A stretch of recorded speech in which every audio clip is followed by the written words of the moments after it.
Welcome to the Ari Hoffman Show on Talk Radio 570 KVI, your home for the politically homeless, streaming live at KVI.com and the KVI app. If you want to be part of the most dangerous show on the airwaves, give us a call or a text at 206-421-5757. That's 206-421-5757. Coming up this hour, Katie Wilson refuses to investigate fraud in Seattle, and J.D. Vance announces the DOJ is coming after fraudsters. But before we get to any of that, time for your daily dose of adrenaline. You want me to stick this into my heart? Are you f***ing nuts? Yesterday, we had a lot of questions, a lot of questions about all the alleged, not the alleged incidents, what am I saying? About what happened in Minnesota. We had a lot of questions about what happened in Minnesota. Did the driver try to run over the ICE agent? Did the ICE agent feel his life was in danger? At the end of the day, legal proof, what it comes down to, is whether or not the ICE agent felt his life was threatened. Depending on what you saw in which angle of which video you saw, you can say, yes, he felt his life was in danger. However, we were missing a bunch of context yesterday, and we brought these questions up on the show. So let's go through them. First of all, this ICE agent, it turns out years and years ago, is the same exact ICE agent who was dragged by somebody trying to run him down. Here's CBS with the story at the time. ICE arrest in the Twin Cities is leading to even more charges. This home security video shows the driver taking off during a traffic stop, dragging a deportation officer with him. New at 10, WCCO's Uba Ali walks us through this video and the political firestorm behind it. What began as a planned federal immigration arrest took a violent turn in this quiet Bloomington neighborhood. And it was all caught on camera. According to a federal complaint, agents were executing a warrant for 39-year-old Roberto Carlos Munoz. They say Munoz entered the country unlawfully, and he also pled guilty to fourth-degree criminal sexual conduct back in 2023 for abusing a minor. Tuesday morning, agents pulled him over. Court documents say he repeatedly refused to comply before a federal agent took out his spring-loaded window punch with his right hand and broke the driver's side rear window. These images show the officer's hand in the vehicle. In this video, you can see the driver take off with the agent hanging from the car, dragging him 300 feet through front yards. These graphic images show the aftermath. A bloody agent who needed 33 stitches for his significant cuts. And now a political battle with a top Homeland Security official criticizing Governor Tim Walz, posting on X, instead of comparing ICE law enforcement to the Gestapo, Walz should be thanking our brave law enforcement. The Department of Justice says a request for Munoz to be held after that 2022 arrest was, quote, not honored by local authorities, and Munoz was released. So, now that we know that information, an ICE agent who's put in that situation again is going to assume his life is in danger and somebody's coming for him. Now let's go to the activists. What were the questions I had yesterday? From the video itself, it picks up in the middle of the incident. You come in the middle of this and you don't know what happened before. You don't know what happened after. Well, now more videos are coming out, which is shedding more light on this tragedy. Apparently, the woman you hear screaming in the video yesterday, and you've probably seen the video by now, you hear a woman screaming, "Oh, what did you do? What did you do?" Apparently, that's the wife of the woman who's driving the car. My question was, why did the activists know to be at this intersection? What is going on here that drew the activists? It turns out this woman and her wife are professional activists and went down there to make trouble. It turns out that what this woman was doing was trying to impede ICE vehicles before the shooting even took place. The New York Post has a video which didn't work real well for air because there's too much stuff in the background. You can't really hear what she's saying, where you hear the wife going, "It's all my fault. It's all my fault. It's all my fault," because they came down there to be activists. Now, put all this together for a second. At the very, very minimum, this woman was interfering with federal agents conducting raids on illegal aliens. At the very minimum. Does that mean she deserved to die? No. But she put herself in this situation voluntarily. And as I keep saying, if you don't run from the cops, you don't have a problem. If you don't interfere with ICE, you don't have a problem. This was not a peaceful protest. This was a how can I interfere with federal agents who are going after illegal aliens. If they hadn't done that, we're not even discussing about any of this. And the crazy thing is, I think they wanted a confrontation. I think they wanted this to happen. I don't think the woman wanted to die. But the left wanted something like this as a rallying cry. How quickly they've jumped on all this. Tim Walz yesterday saying that he was going to mobilize the National Guard to take on ICE. It's almost like they wanted all this to happen. And when Tim Walz gets called out for it, what does he say today? Here's what he said. I've not used inflammatory terms of what happened. Really? You haven't? Hang on a second. You said you were going to go to war with the federal government. You also said this. And from here on, I have a very simple message. We do not need any further help from the federal government. To Donald Trump and Kristi Noem, you've done enough. There's nothing more important than Minnesotan safety. I've issued a warning order to prepare the Minnesota National Guard. We have soldiers in training and prepared to be deployed if necessary. I remind you, a warning order is a heads up for folks. And these National Guard troops are our National Guard troops. They're teachers in your community. They're business owners. They're construction professionals. They are Minnesotans. Minnesota will not allow our community to be used as a prop in a national political fight. We will not take the bait. We will continue to update you, Minnesota, as we get more information. You are literally using your own National Guard as a prop. Hey, Tim, last time I checked, you didn't deploy with the National Guard when they went places, but now you're calling them up? Yeah, just a little side point there. Governor Bob Ferguson decided to weigh in on all this. Quote, now ICE is killing moms in the street. The escalating violence from the Trump administration against immigrants and protesters is absolutely outrageous. The state of Minnesota must be allowed to pursue all avenues to seek justice. Okay, you want to play that game? Let's play that game. So how about the family of Trooper Christopher Gadd? Should his family be allowed to pursue all avenues to seek justice because they lead back to you?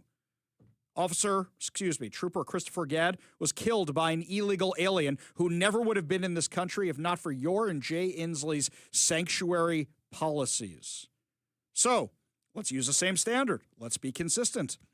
That means his family should be able to seek justice for your bad policies.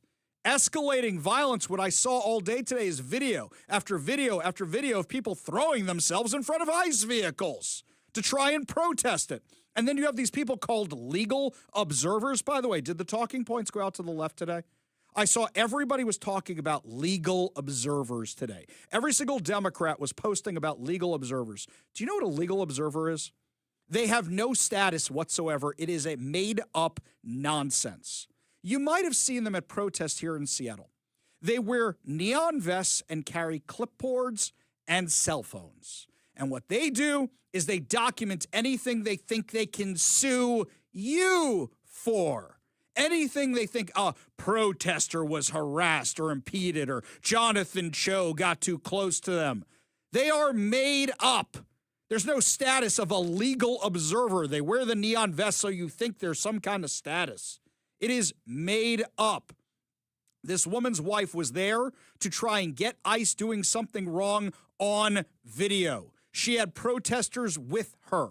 This woman was sent in or chose to go in on her own volition to cause problems. And meanwhile, Tim Walz, who says he didn't say anything inflammatory, then says this. I want Minnesotans to hear this from me. the desire to get out and protest and to speak up to this administration of how wrong this is, that is a patriotic duty at this point in time. So now you're encouraging the lunatics. You know what I saw yesterday? And the timing, the irony of the timing is amazing to me. Yesterday, I saw people were trying to build barricades around the incident scene. They were trying to build barricades to create their own autonomous zone. Here we go again. It's the summer of 2020 all over again.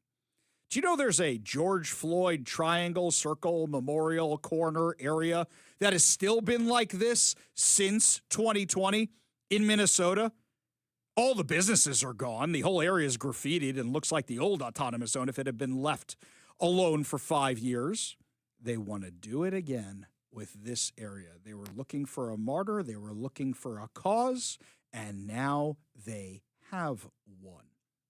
And meanwhile, this whole thing, I don't want to say her death was pre-planned, but they planned to interfere with ICE. None of this would have happened if not for that. And they are choosing to riot, burn American flags, protest everything. Hey, when Charlie Kirk was assassinated, did you see a whole bunch of people rioting out in the streets? Did you see a whole bunch of people burning American flags? Because I didn't see that at all, but that's what the left wants. They want to dial up the rhetoric. They want to make this worse. What I'm seeing here is an avoidable tragedy. None of this had to happen. Shall we follow the chain of events here? This woman didn't have to go in there to be videoed to cause a problem. She didn't have to come from wherever she came from. In addition to that, you guys in Minnesota and Minneapolis could have just enforced the law. But instead, you allowed illegal alien murderers, criminals, fraudsters, convicts, you name it, to take control of your state. You allowed rampant fraud everywhere, and you get mad when the federal government says, you guys aren't doing your job, we're coming in to do your job for you. And also, here's something else. There's another talking point on the left today. When ICE says it's sending in more agents, and ICE says it's hiring more agents, and it wants to rapid deploy these agents, the left is saying, well, how much training have they had? Where are they coming from? Well, you know you have a real problem right now because not that many people want to be police officers anymore.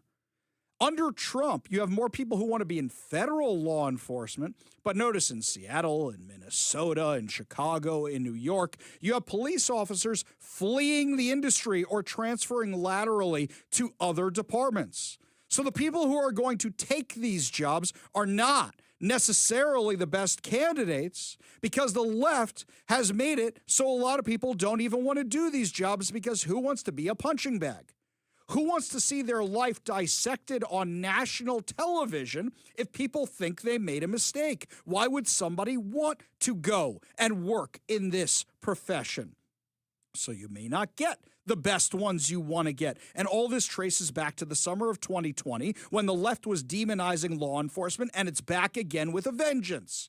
You have a communist mayor in New York who's anti-police. You have a communist mayor in Seattle who's anti-police. You have a mayor in Chicago who's anti-police. Need I go down the list more? This was all avoidable. Every single part of this was avoidable. Every single thing. But it's almost like the Democrats want this to get worse. Listen to what else Tim Walz said today. Our history, when things looked really bleak, it was Minnesota's first that held that line for the nation on that July 3rd, 1863. And I think now we may be in that moment that the nation's looking to us to hold the line on democracy. Whoa. Are we now doubling down on the whole idea of going to war with the federal government? Is that what we're really talking about here? That's what it sounds like to me. It sounds like they want a war with the federal government. It sounds like that's what they want. I wonder why they want to do this. What's their play here? And in the end, it comes down to politics. Here's CNN going over polling numbers from yesterday. How are voters feeling about Democrats right now? Yeah, I mean, Democrats, in the minds of the American public, are lower than the Dead Sea. What are we talking about here? Well, let's take a look. The net approval rating for Democrats in Congress, you said it, Kate Baldwin, the lowest ever. Look at this. Overall, they are 55 points underwater. Their approval rating is south of 20%. It's even worse when you look at independents. Look at this. Negative 61 points. That means that their approval rating is 61 points lower than their disapproval rating. Quinnipiac has been polling this question for the better part of the 21st century. They have never found Democrats, at least those in Congress, in worse shape than they are right now. And they want an issue, and they think this is the issue. They think the riots of 2020 and George Floyd got them the election against Donald Trump and got Joe Biden elected. So they think here they can ride this all the way to the midterms. It's really sick. It's really, really sick. And a lot of people in the media are helping them out, like our own Seattle Times. What was the headline on the story yesterday from the Seattle Times? ICE agent shoots and kills woman during Minneapolis immigration crackdown. That makes it sound like ICE went into a house firing and blew some random woman away. I came in a blasting, right? That's what it sounds like right there. Doesn't say what actually happened. The shooting marks a dramatic escalation in the latest series of immigration enforcement operations in a major American city under the Trump administration. Wow. Talk about burying the lead of something that happened. All of this could be avoided. But I wonder if the Democrats wanted it to happen. It sounds like they wanted George Floyd to happen. Sounds like they want all these tragedies to happen. Never let a good crisis go to waste.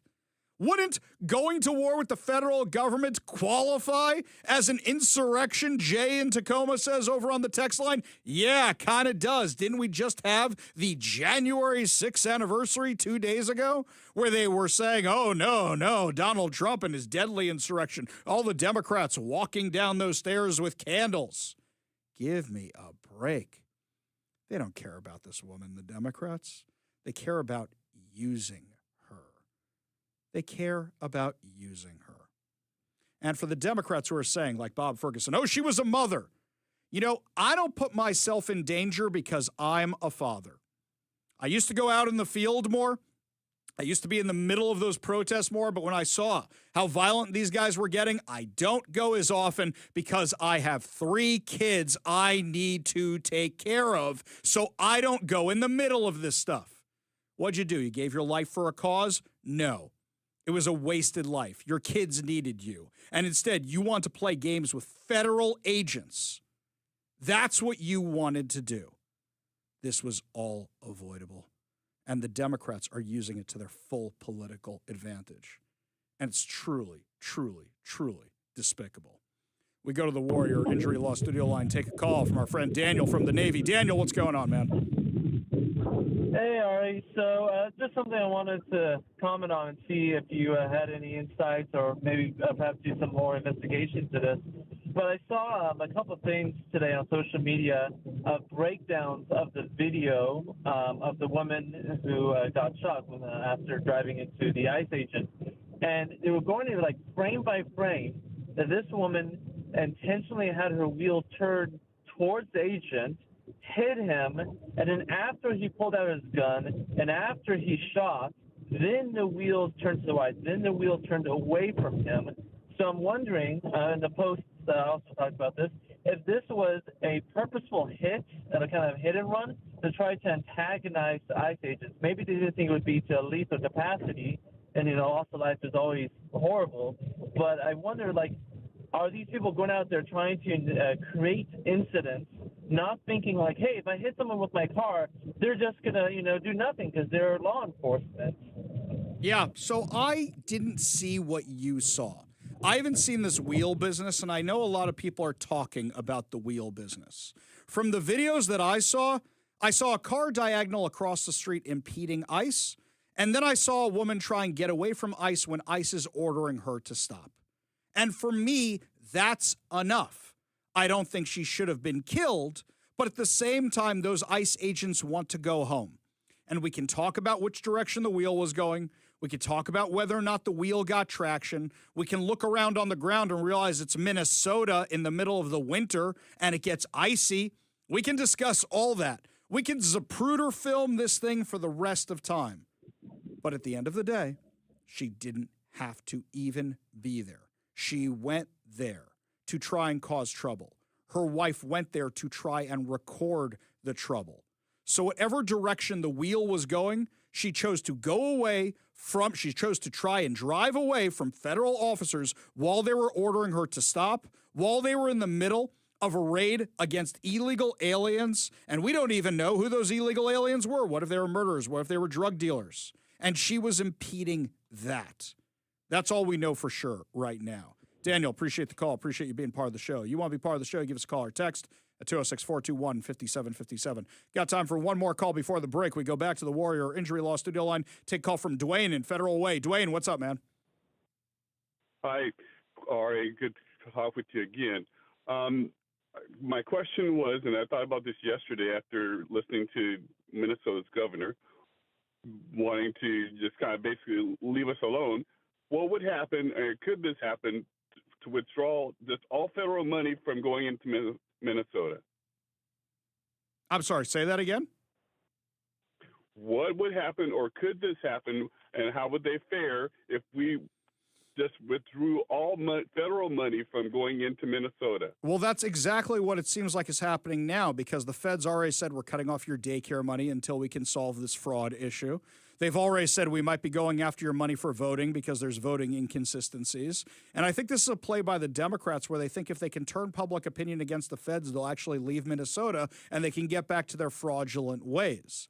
Now, do I think they should pull the money? Yes, but you run into a legal issue, which is if Congress allocated the money, you need a law to repeal the money. Trump can freeze it, but he can't cut it. And this is the same thing with DOJ. And this circles back to Democrats and Republicans in Congress. It's that Republicans, I know they've got like a 1-seat majority right now, but when they had a 4-seat or 5-seat majority, they weren't doing the DOJ rescissions. What's going on in Congress where they're not cutting the things they could be cutting? I think the Supreme Court is eventually going to decide this case, but I think what the Supreme Court is going to rule is that when Congress votes on something, it's a law. And I'm not sure President Trump can cut all the money that people think he can. Appreciate the call, Dwayne. Appreciate you being part of the show. You want to be part of the show, give us a call or text at 206-421-5757. That's 206-421-5757. When we come back, we had our own protest here in Seattle last night. And Katie Wilson says she's not going to investigate the fraud. We'll tell you why when we come back. You're listening to the Ari Hoffman Show on Talk Radio 570 KVI.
So for those of you who may not have been listeners 5-6 years ago, because we weren't on air 5-6 years ago, you may have missed this, the giant autonomous zone that was in Seattle in 2020. What happened was, after the death of George Floyd in Minnesota, Seattle lunatics decided they were going to take over 6 blocks of Seattle. They were going to riot against the police department every single night.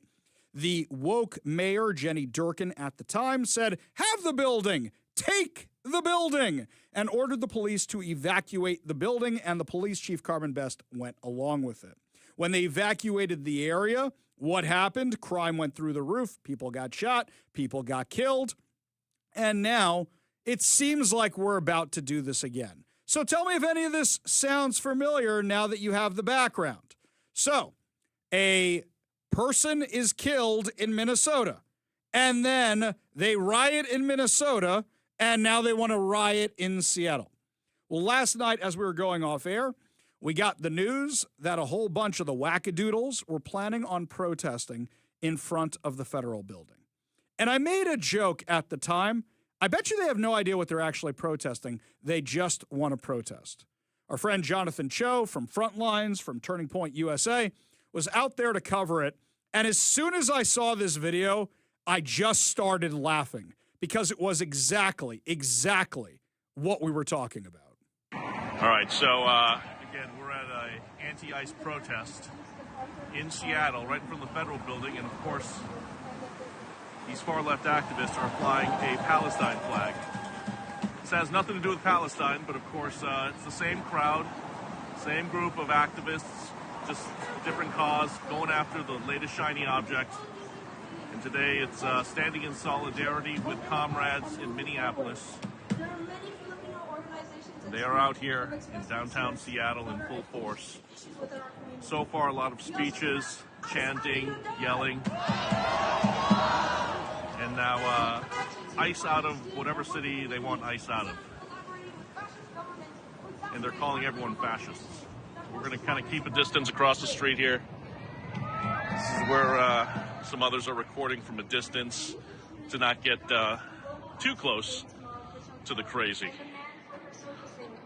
So they're waving, and Jonathan Cho said exactly right. They're waving a giant Palestinian flag. You don't understand. This isn't like a little flag. This isn't like the kind of flag you put on your house. This is a massive flag. So let me paint a picture for you. You've got the activists holding up a banner that says, "Abolish ICE." Behind them, there's about 200 or so protesters. And there's a few signs here and there, a few makeshift signs about ICE, and a giant Palestinian flag. I'm confused. What are you guys actually protesting at this thing? Now, mind you, even according to Jonathan Cho, he sounded like these lunatics remained peaceful, even though there were some Antifa types who were harassing him. But there was something else that was interesting. Jonathan Cho saw some elderly white people who were leaving the crowd of the protesters.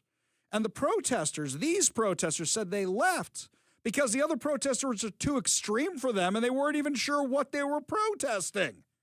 So they're losing their own support because people who came to protest with them, who legitimately don't like ICE or don't like Trump or don't like what happened in Minnesota, said these lunatics are too much for them. Do you think this is going to be the winter of love? Do you think this is something that's just going to carry on for a while? I'd love to know what you think. Give us a call or a text at 206-421-5757. That's 206-421-5757. When we come back, my friends, J.D. Vance announces that we're going to be cracking down on fraud using the Department of Justice. Plus, we'll take some of your calls and more of your texts. You're listening to the Ari Hoffman Show on Talk Radio 570 KVI.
Welcome back to the Ari Hoffman Show. Just a reminder to download the KVI app and subscribe on whatever your preferred podcast platform is. While you're there, remember to rate and share so that way your friends can get in on the fun as well. Saw a great text over here from the 818. Ari, the agent had seconds to react in real time. He didn't have the benefit of reviewing a video in slow motion before he fired. That is 100% correct. You see a 3-ton vehicle coming at you, you react in real time. If he thought his life was in jeopardy, which is why I assume he pulled his weapon, then he's going to open fire. And it seems to be that's exactly what happened. This one from Dave. While Ari is describing the Seattle protest, I keep thinking of that song, Riot, Let's Start a Riot. We were literally discussing that earlier today, Dave. Pretty funny. This one here, Becky from Enumclaw says it's always older white people protesting. Yeah, they got the young Turks back, though, this time. From the 360, why was she parked sideways in the middle of the street to begin with? Why was her wife outside the car videoing while this was going on? She was there to cause trouble. Exactly right. That's what I've been saying the whole time. We go to the Warrior Injury Law Studio Line. Take a call from Aaron in Seattle. Aaron, what's going on? Hey, Ari, I have a thing or like maybe a trend I've been seeing lately, and I hope it's true, or at least maybe it's something you might be seeing. But not just these protests or any of the No Kings protests, or just over the past maybe year or two, and not just here, like in other places, the crowds have been skewing, kind of to the point of one of the texters a minute ago, older. Like there's a geriatric element going on. And that's almost like encouraging to me because there's a pacifying element there, where they're just too old to be riding anymore, So I think, I don't know if this 2020, any of the same stuff we saw in 2020 is going to happen because there's just so many older, old fogies out there, I don't think you're wrong. I don't think you're wrong. I think it's a lot of them who reach retirement age and are now saying, hey, I want to relive the glory days of the 60s or whatever it is. Yeah. But, I mean, as much as we want to make fun of them, and as right as you are, Aaron, and you are right, don't forget, after one of the No Kings protests is when a bunch of Antifa wackadoodles assaulted Cam Higbee. Don't forget, we're still seeing that stuff happen. Now, mind you, there's less of the Antifa stuff because of federal enforcement. In Portland, when the feds came in and started arresting people who were getting violent, and people are getting prosecuted and people are going to jail, like the former Spokane mayor or city council member, whoever he was, that happened, and some people in L.A. had happened, and more people in Spokane had happened. They're worried about that. So what are they doing? They're being better behaved than usual. Because what happens is you saw those lunatics in the giant frog costumes down in Portland. And that's because they were trying to put off the message, oh, we're friendly. Oh, we're peaceful. There's no reason Trump should be doing what he's doing. But there were Antifa activists inside those costumes because they know very well what they're doing. So as much as I think you're right that these things are skewing older, it's because a lot of the Antifa types are actually taking a backseat because they're worried about federal prosecution. In fact, a lot of them have fled the country. But if given the opening, if, I don't know, Gavin Newsom becomes president or anybody else on the far left, they'll be back in 2 seconds. This stuff will come back, which is why they're a little bit more emboldened here in Seattle again. Wouldn't you agree? Yeah, probably. Yeah. I mean, the more time they spend suiting up in frog suits, the more, again, adds to the pacifying element, which, hopefully that has a kind of decelerating aspect to it for at least another 3 years, and then hopefully we'll continue on that path. Exactly. I also think people don't have the appetite for this they used to. I think they're just tired of it, whether they're left, right, or center. I think they're tired of being stuck in traffic, and I think they're tired of the insanity. And don't forget, Aaron, a lot of these protesters are paid. We did a story a couple days ago where Jeff Bezos' ex-wife, Mackenzie Scott, she's actually been funneling millions of dollars into these activist organizations, and we know that a lot of them are getting paid, and we know that there's a lot of funding behind them. It doesn't seem like Seattle got that funding because in other cities, they all had the same flyers ready to go. They all had the same banners ready to go. This is organized, and they're very good at that stuff behind the scenes. Aaron, appreciate the call. Appreciate the perspective. You want to be part of the show, you give us a call or text at 206-421-5757. That's 206 421-5757. This one from the 253. Hey, Ari, can we hold a job fair in front of the federal building so these protesters can get jobs? Oh, that's funny. I think that would be really, really funny. But I think a lot of them already have jobs pouring coffee. I think that's what a lot of them already have jobs doing. I don't think they want the jobs. They're getting paid to protest. Why would they want to go do this? Very good. Very, very good. We go back to the Warrior Injury Law studio line, take a call from Antonia in South Hill. Antonia, what's going on? Hey, Ari, thank you for taking my call. I just wanted to share with you an experience I had at the Seattle airport a few weeks ago. I went into one of the Hudson stores and I made a purchase. And so I got my receipt. It was being manned by only Muslim women. And when you went to pay for your purchase, they did not offer any customer service. They just directed you to the machine where you could do your credit card. And when I got home after my trip, I was reconciling my credit card, and I noticed that they had charged me for a donation to a foundation called Journey for Good Foundation. And nobody asked if I wanted to donate. Nobody told me it was going to be happening. It was just when I was reconciling my credit card. It was only like 58 cents, but they have several So, locations. Antonia, I think what happened here, I'm going to give benefit of the doubt to the minimum wage worker who's there for a second, okay?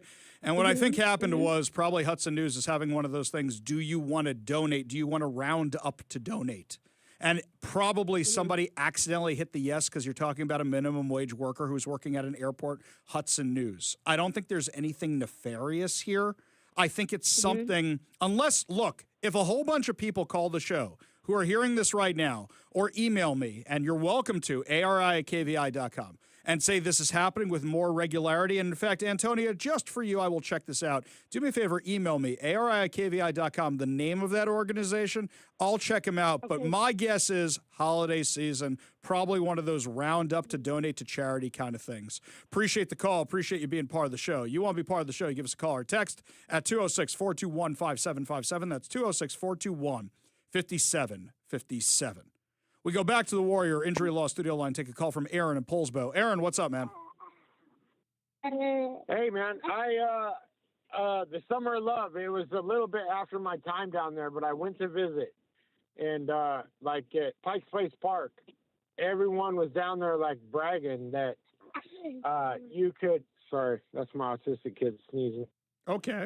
But everyone was down there bragging that they give you $50 a night to stay like in a tent up there in the park, like in the CHOP area. So in the CHOP area, let's dive into the CHOP area for a second. It basically devolved into a glorified drug addict homeless encampment by the end. And by the time that the police came to break the thing up, all the hardcore activists had left because they were already bought off by the city because Seattle Mayor Jenny Durkin had allegedly negotiated, well, we're going to give you guys this kind of funding with the stuff we defunded the police, and we're going to give you guys this kind of funding. So they were all gone. By the time they came in, and I was there that day. Sorry. By the time they came in, all the real hardcore activists were gone. It was really just the homeless people left. They were just tearing down the barricades. Yeah, no, the homeless people, they started paying them early to come in at 9 when they would go home, like, and treat it like a 9 to 5.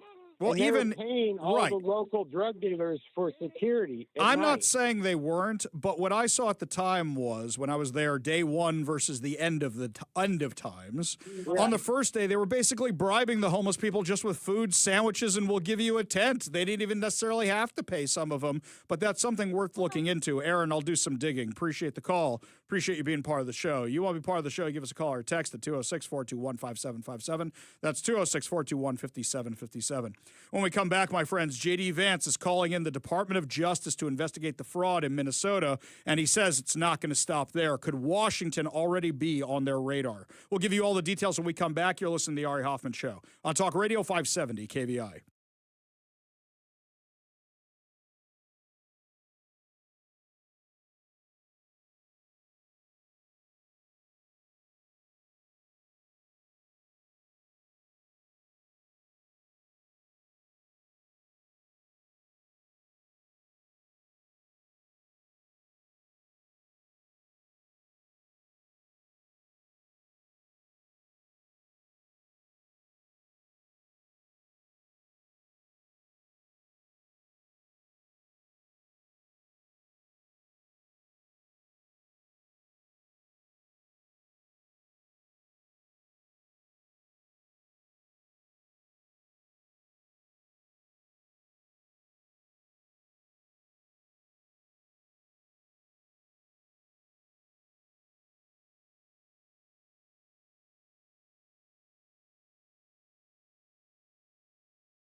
Do you remember when Attorney General Nick Brown said there's been a lot of allegations in Minnesota, but they've all been debunked? In case you don't remember that, this is what he told Chris Daniels from Como News. Obviously, people are sharing things on social media, but has anybody sent you documented complaints of fraud? Well, I'm not sure if anybody has, because we get a lot of intake, so my team hasn't briefed me on that. But we're seeing a lot of allegations. I mean, even what we saw in Minnesota was a lot of allegations, much of which has been debunked already in like the 48 hours. You know, if there are allegations here, that's something that law enforcement and the regulatory agencies need to take very seriously. But what I don't trust is some random YouTuber showing up at somebody's house saying there's fraud here, because most often they don't have all the information. They haven't done their own fact-checking or fact-finding. But that's something that we need to take very seriously. Well, they haven't been debunked. In fact, we're finding out more and more how widespread it is and how true they were. This is from CBS, not my little black book of the right-wing media conspiracy. In fact, I'm going to read it in their language just so you know that even with Barry Weiss at the helm, how not right-wing they are. A Minneapolis daycare featured in a right-wing YouTuber's video about alleged fraud in Minnesota is now closed, according to state records. Quality Leering Center, they wrote Learning Center. They identify as the Quality Leering Center, okay, guys? Closed on Tuesday, according to the Minnesota Department of Human Services licensing records. The Minnesota Department of Children, Youth, and Families said the center requested closure of its license effective immediately. The agency reported the provider is unable to reopen without reapplying for a license. The center's last licensing review in June found several operational violations. All right, Nick Brown, wrong again. So Nick Brown's not going to investigate the fraud. So who do we have who will investigate the fraud? Well, lucky for us, we got the federal government. I can't believe, as a conservative, I am begging for the federal government's help. Here's what J.D. Vance announced earlier today. If you're a young parent struggling to afford childcare in the United States of America, there are programs that we have to make it easier for your kids to get in daycare, for your kids to get in preschool. Those programs should go to American citizens, not be defrauded by Somali immigrants and others. Make it hard for you to get the access to the resources you need. But number two, making it easier for people who shouldn't even be in this country to fleece the United States and our taxpayers to begin with. We have actually activated a major interagency task force to make it possible to get to the heart of this fraud. We have Department of Agriculture resources that are focused on SNAP fraud so that people who need food benefits can get them, but illegal aliens and other fraudsters don't. We have over 1,500 subpoenas that the Department of Justice has issued to get to the heart of the fraud ring. We've done almost 100 indictments, mostly Somali immigrants, but also a few others. And, of course, we're looking in with broad investigatory authority to a number of the instances of wrongdoing that we've seen in Minneapolis. But we also want to expand this. We know that the fraud isn't just happening in Minneapolis. It's also happening in states like Ohio. It's happening in states like California. And so what we're doing in order to help coordinate this remarkable interagency effort from the Trump administration, but also to make sure that we prosecute the bad guys and do it as swiftly and efficiently as possible, is we are creating a new Assistant Attorney General position who will have nationwide jurisdiction over the issue of fraud. Now, of course, that person's efforts will start and focus primarily in Minnesota, but it is going to be a nationwide effort because, unfortunately, the American people have been defrauded in a very nationwide way. So basically what he means is, you know how Harmeet Dillon is in charge of all the civil rights cases, and she has her own department, and she's prosecuting against the school districts that are violating civil rights and the colleges, et cetera, et cetera. They're talking about somebody similar inside the Department of Justice who's specifically going to go after fraud. Now, you may say, Ari, what about Doge, right? Why isn't Doge doing what it's doing? Well, they folded Doge into other departments, and I think the Doge was in over their heads.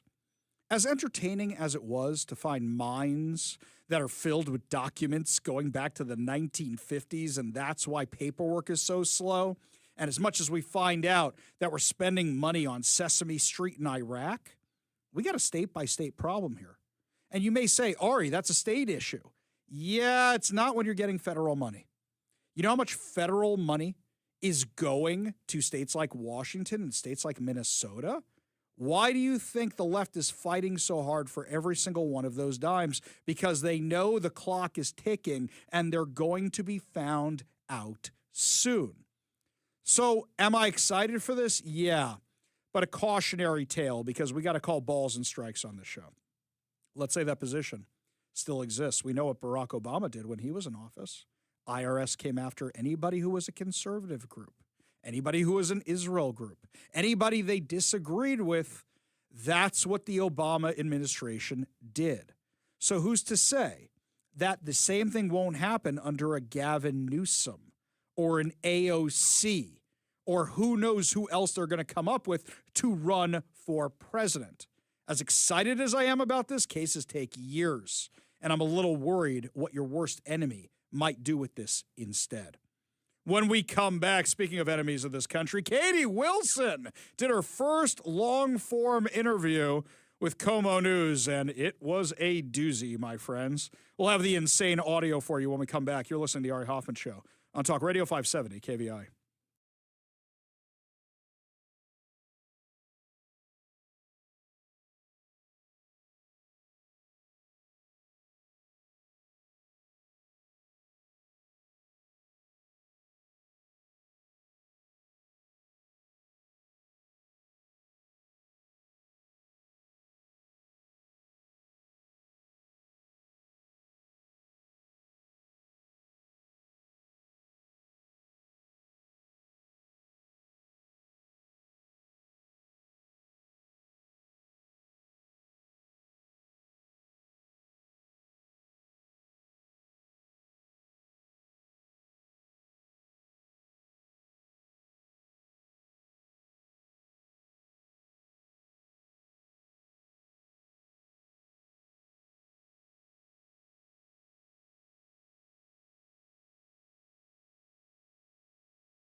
Welcome to the Ari Hoffman Show on Talk Radio 570 KVI, your home for the politically homeless, streaming live at KVI.com and the KVI app. If you want to be part of the most dangerous show on the airwaves, call or text the Warrior Injury Law Studio line at 206-421-5757. That's 206-421-5757. Coming up this hour, illegal aliens busted driving trucks carrying drugs. How long until the terrorists decide to put something else inside those trucks? But before we get to any of that, my friends, socialist Seattle Mayor Katie Wilson did her first long-form interview with Chris Daniels over on Como News.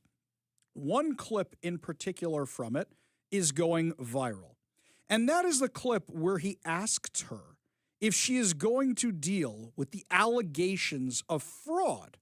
So they get into a whole discussion, and of course she starts by demonizing independent journalists who are going and trying to expose the fraud, and then it gets a little bit more contentious.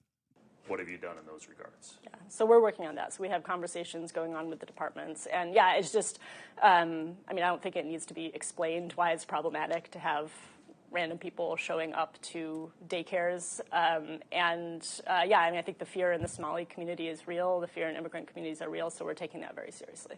Along those lines, have you asked anyone to follow up on the fraud claims, either to the Department of Immigrant and Refugee Affairs or SPD? No. So there's, as far as you're concerned right now, there's no reason to suggest there's any sort of fraud? This whole issue is not really about fraud, right? It's about dividing and conquering. It's about making an immigrant community a target, right? There's no reason to assume, based on the identity of a daycare operator, that their small business is doing anything wrong.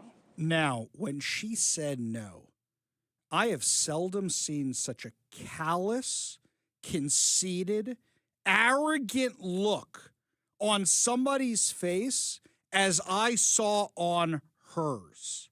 She was so supremely confident in, no, we're not investigating fraud. Even Nick Brown gave it a little bit of lip service. A little bit. Well, I don't know about fraud, but if there's fraud, maybe just send it to my office. I haven't checked my office. My office didn't tell me anything. Oh, man, we've had a lot of intake. I was off last week.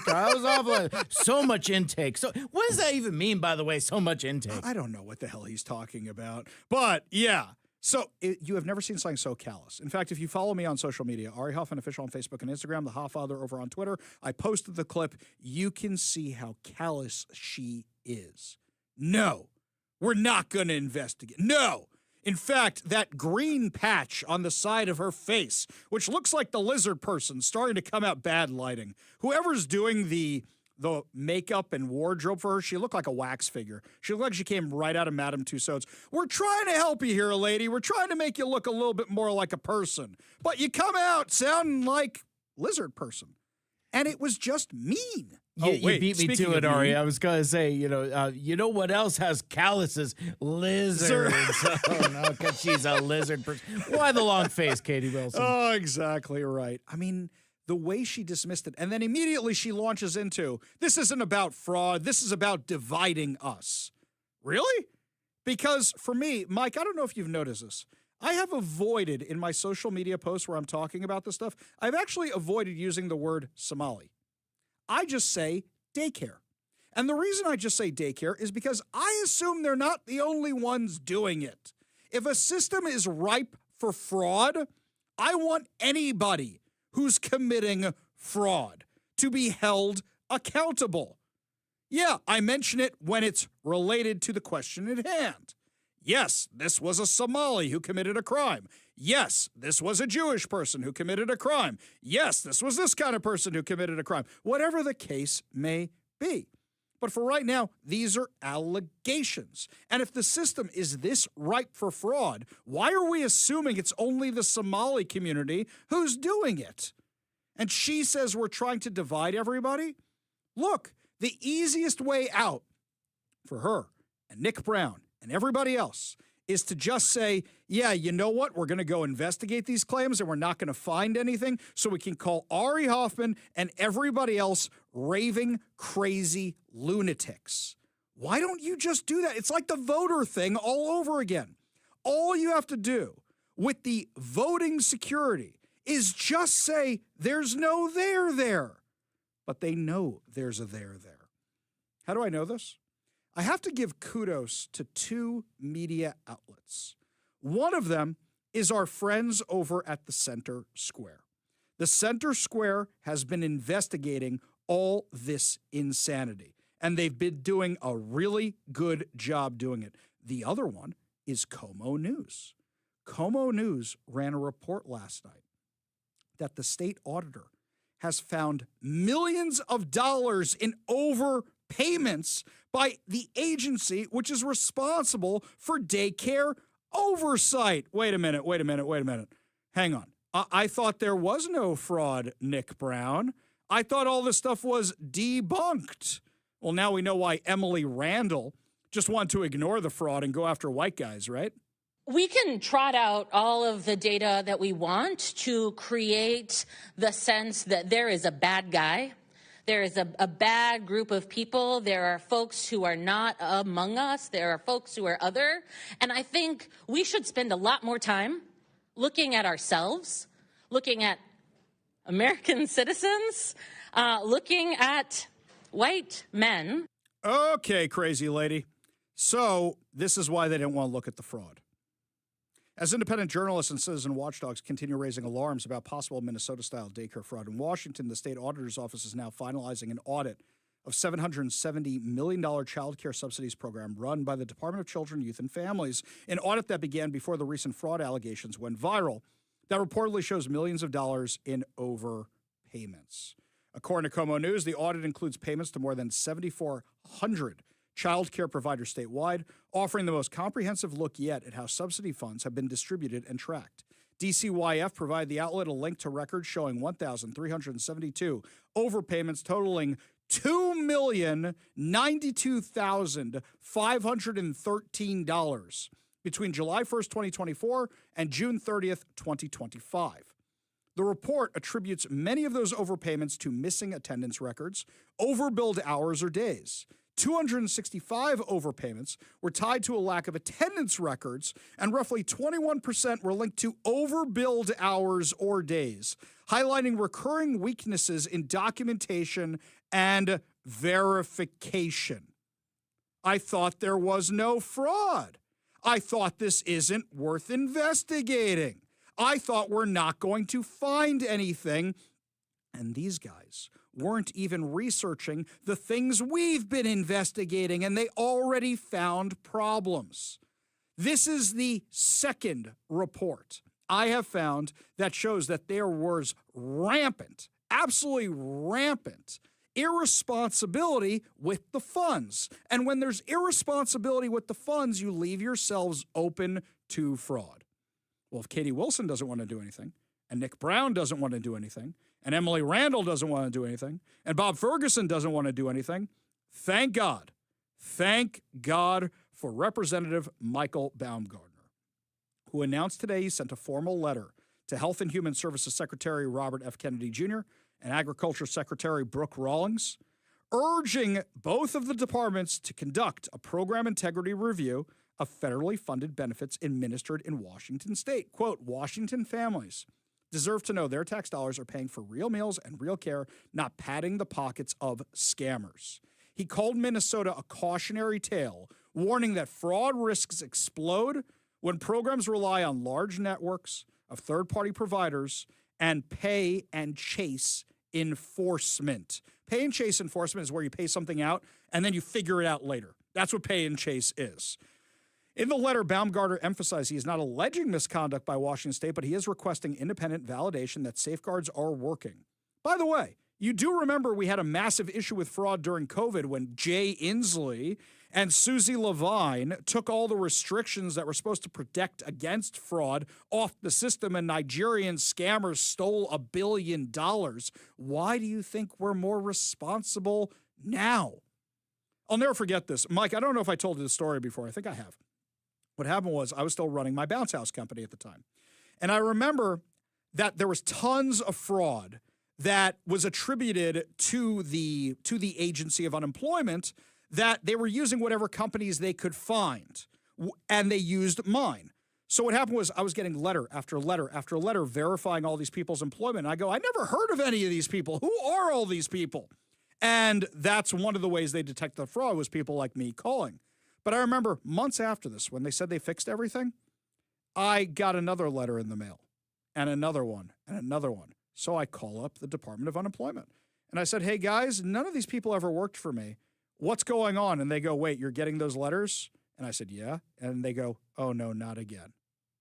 Did you hear anything in the news? It's like the guy in Spaceballs. Oh, no, not again, as the alien pops out of his stomach. Did you hear anything in the news about that? Did they fix that? How do we know the problem has actually been solved? We don't. All he's doing is asking for an audit of the safeguards, and watch the left lose their absolute minds. What else did Katie Wilson have to say in this interview? Okay, this one needs a little context. Remember last week the report went viral, it was earlier this week. The report went viral about how the Seattle Police Department wasn't going to be enforcing drug crimes anymore, and they were going to be referring people over to the Law Enforcement Assisted Diversion Program, the LEAD program for treatment. And I said the LEAD program is a failure. Lisa Dugard, who's been running it for years, can never provide the data. In fact, Mike, you're going to love this. I emailed LEAD after the show the other day, and I got a response from Lisa Dugard. And I said, here's all the data I want. And she was very nice and very cordial. And she says, how about I send you the report that I send to, the people we're responsible of responding to? I said, that would be lovely. Does it include all the information that I asked for? And she said, well, there's a whole lot of information here. There I go. I'll take the report. She goes, would you like to talk to me about it? I go, yes. But in the meantime, can you send me all this information? Mike, I think that was Monday night. What day are we on now? Thursday. Where's the report? If I missed it in my spam, fine. But I have had issues with LEAD for years because I believe it's just a revolving door of justice. So Katie Wilson said, I had nothing to do with this. This was all the city attorney. This was all the police chief. I had nothing to do with this. When I want to say something, I'll say something. When I want to announce a policy change, I'll announce a policy change. Then here's what she told Chris Daniels at Como News. There's a few people that it kind of flew under the radar that you hired in this past week as well. Lisa Dugard is a public safety and homeless advocate. Whoa! You hired Lisa Dugard. I thought you weren't doing this. I thought this wasn't your plan. And then you hire the person who runs the organization. Okay, if you wanted to know that Katie Wilson is completely full of it, this should tell you how she's completely full of it. Gets worse. In the past, John Grant from the Low Income Housing Institute is an advisor on homelessness. So you hired the guy from one of the organizations that part of Homeless Inc. to be an advisor on homelessness. This is going to get so much worse. Lisa is kind of on a temporary basis, at least from what I read. Allison Holcomb from the ACLU to be in charge of public safety initiatives. You hired the guys from the ACLU who protest everything the police do and sue over everything the police do to be in charge of public safety. I can believe it, but be more transparent, please. They all have history working in City Hall. Bad history. Or with City Hall on different issues. Why bring them in at this point? Which basically is a nice way of saying, they all suck. Why are you hiring them? Shouldn't you want a fresh perspective on all of this? I mean, I think their experience is very valuable, and I think especially when we look at homelessness and public safety, right? These are issues, and I think specifically homelessness and unsheltered homelessness, where progress has really eluded the city for a very long time, right? I remember back in 2015 when we first declared a state of civil emergency on the homelessness crisis, and our unsheltered homelessness crisis has just gotten worse and worse. And public safety, there's some overlapping issues and some other issues, right, where similarly we have longstanding problems. And I think to make progress here is kind of, again, this combination between new approaches, but it really depends on having a deep understanding. Wait. If you want new approaches, you're hiring all the old people. You're hiring all the people who made the mess. Are you kidding me with this? This is how you think you're going to solve everything? This is how you think you're going to solve homelessness? What else did she have to say? What's that metric? How many people need to be offered housing here in the first 100 days? I mean, I think that the real... What was that laugh there? Oh, we're not going to house anybody. What are you talking about? She doesn't believe in sweeping out homeless encampments. She believes compassion is leaving them on the streets. Her giggle, it's not a tell. It's a, he thinks we're going to sweep homeless encampments. He thinks we're going to get homeless people off the streets. If you want to get homeless people off the streets, you wouldn't have gotten all the people who keep them on the streets to work for your administration. I mean, on the campaign trail, I talked about creating 4,000 new units of emergency housing and shelter over my 4-year term. And we're going to be working hard at, getting those numbers going, right? How are you going to do that when no developers want to develop in this city anymore? So when I was in Israel, I was in Jerusalem. And in Jerusalem, from my in-laws' apartment, I was looking out the balcony. And there were 13, 14 construction cranes. And I remember looking out and thinking to myself, I remember when Seattle used to be like this. I remember when you would drive coming over from the University District on the bridge on I-5, and you see the beautiful, beautiful skyline of Seattle, and you would see the construction cranes everywhere, all over the place, especially when Amazon was building. Now we've got a 30% vacancy rate in the office sector. There's no new construction because there's so much available. In fact, coming up at 5:30 today, the brand new Seattle City Council President Joy Hollingsworth is going to be joining us for an in-depth interview. And I'm going to ask her specifically about this. Okay, so Katie Wilson, you had this whole controversy over drugs. Was there anything to it? You mentioned off the top the media kerfuffle this week, so we can just clear the air. Has your office been pushing for a change in drug use prosecution? No. Does that clear the air? So nothing's changing there either. Wait a second. You hired all the people who you want to change the program to, but you're not changing anything? Nothing's changing right now, right? I think we're going to be working very closely with City Attorney Evans and with SPD. I think the result that we are all looking for, right, is that when you have a situation where someone is using drugs in public, and especially in the context of a hotspot where you have lots of people using, selling drugs, potentially other illicit activity going on, the situation we want is that we are responding to that in a way that improves that public space, right? That means that that activity is not happening, and that also is giving that person or people the support that they need, right? And because we know that we can't just arrest our way out of the drug crisis. Okay, so it sounds like you're advocating for no more arrests. It sounds like you may not be doing it right now, but you plan on doing it in the future. That's what it sounds like to me. Are we just going to be a city of drug addicts because you're going to chase all the businesses away? How do you plan on keeping all the businesses like Amazon here when they all announce they want to be out of here? I think there's been people in the business community or Amazon who would say, hey, socialism doesn't fit with what we're trying to do. Can economic development still happen in Seattle? Yeah, of course. And, I'll say that when our economy is failing to provide for people's needs, right, that is when the government can step up and do things that you might call socialistic, right? Whoa. When the government is failing to provide, we're going to impose socialism. That's what she just said. The government can step in with those things you might call socialism. She wants things to get so bad that, yeah, people are begging for socialism. That's the plan.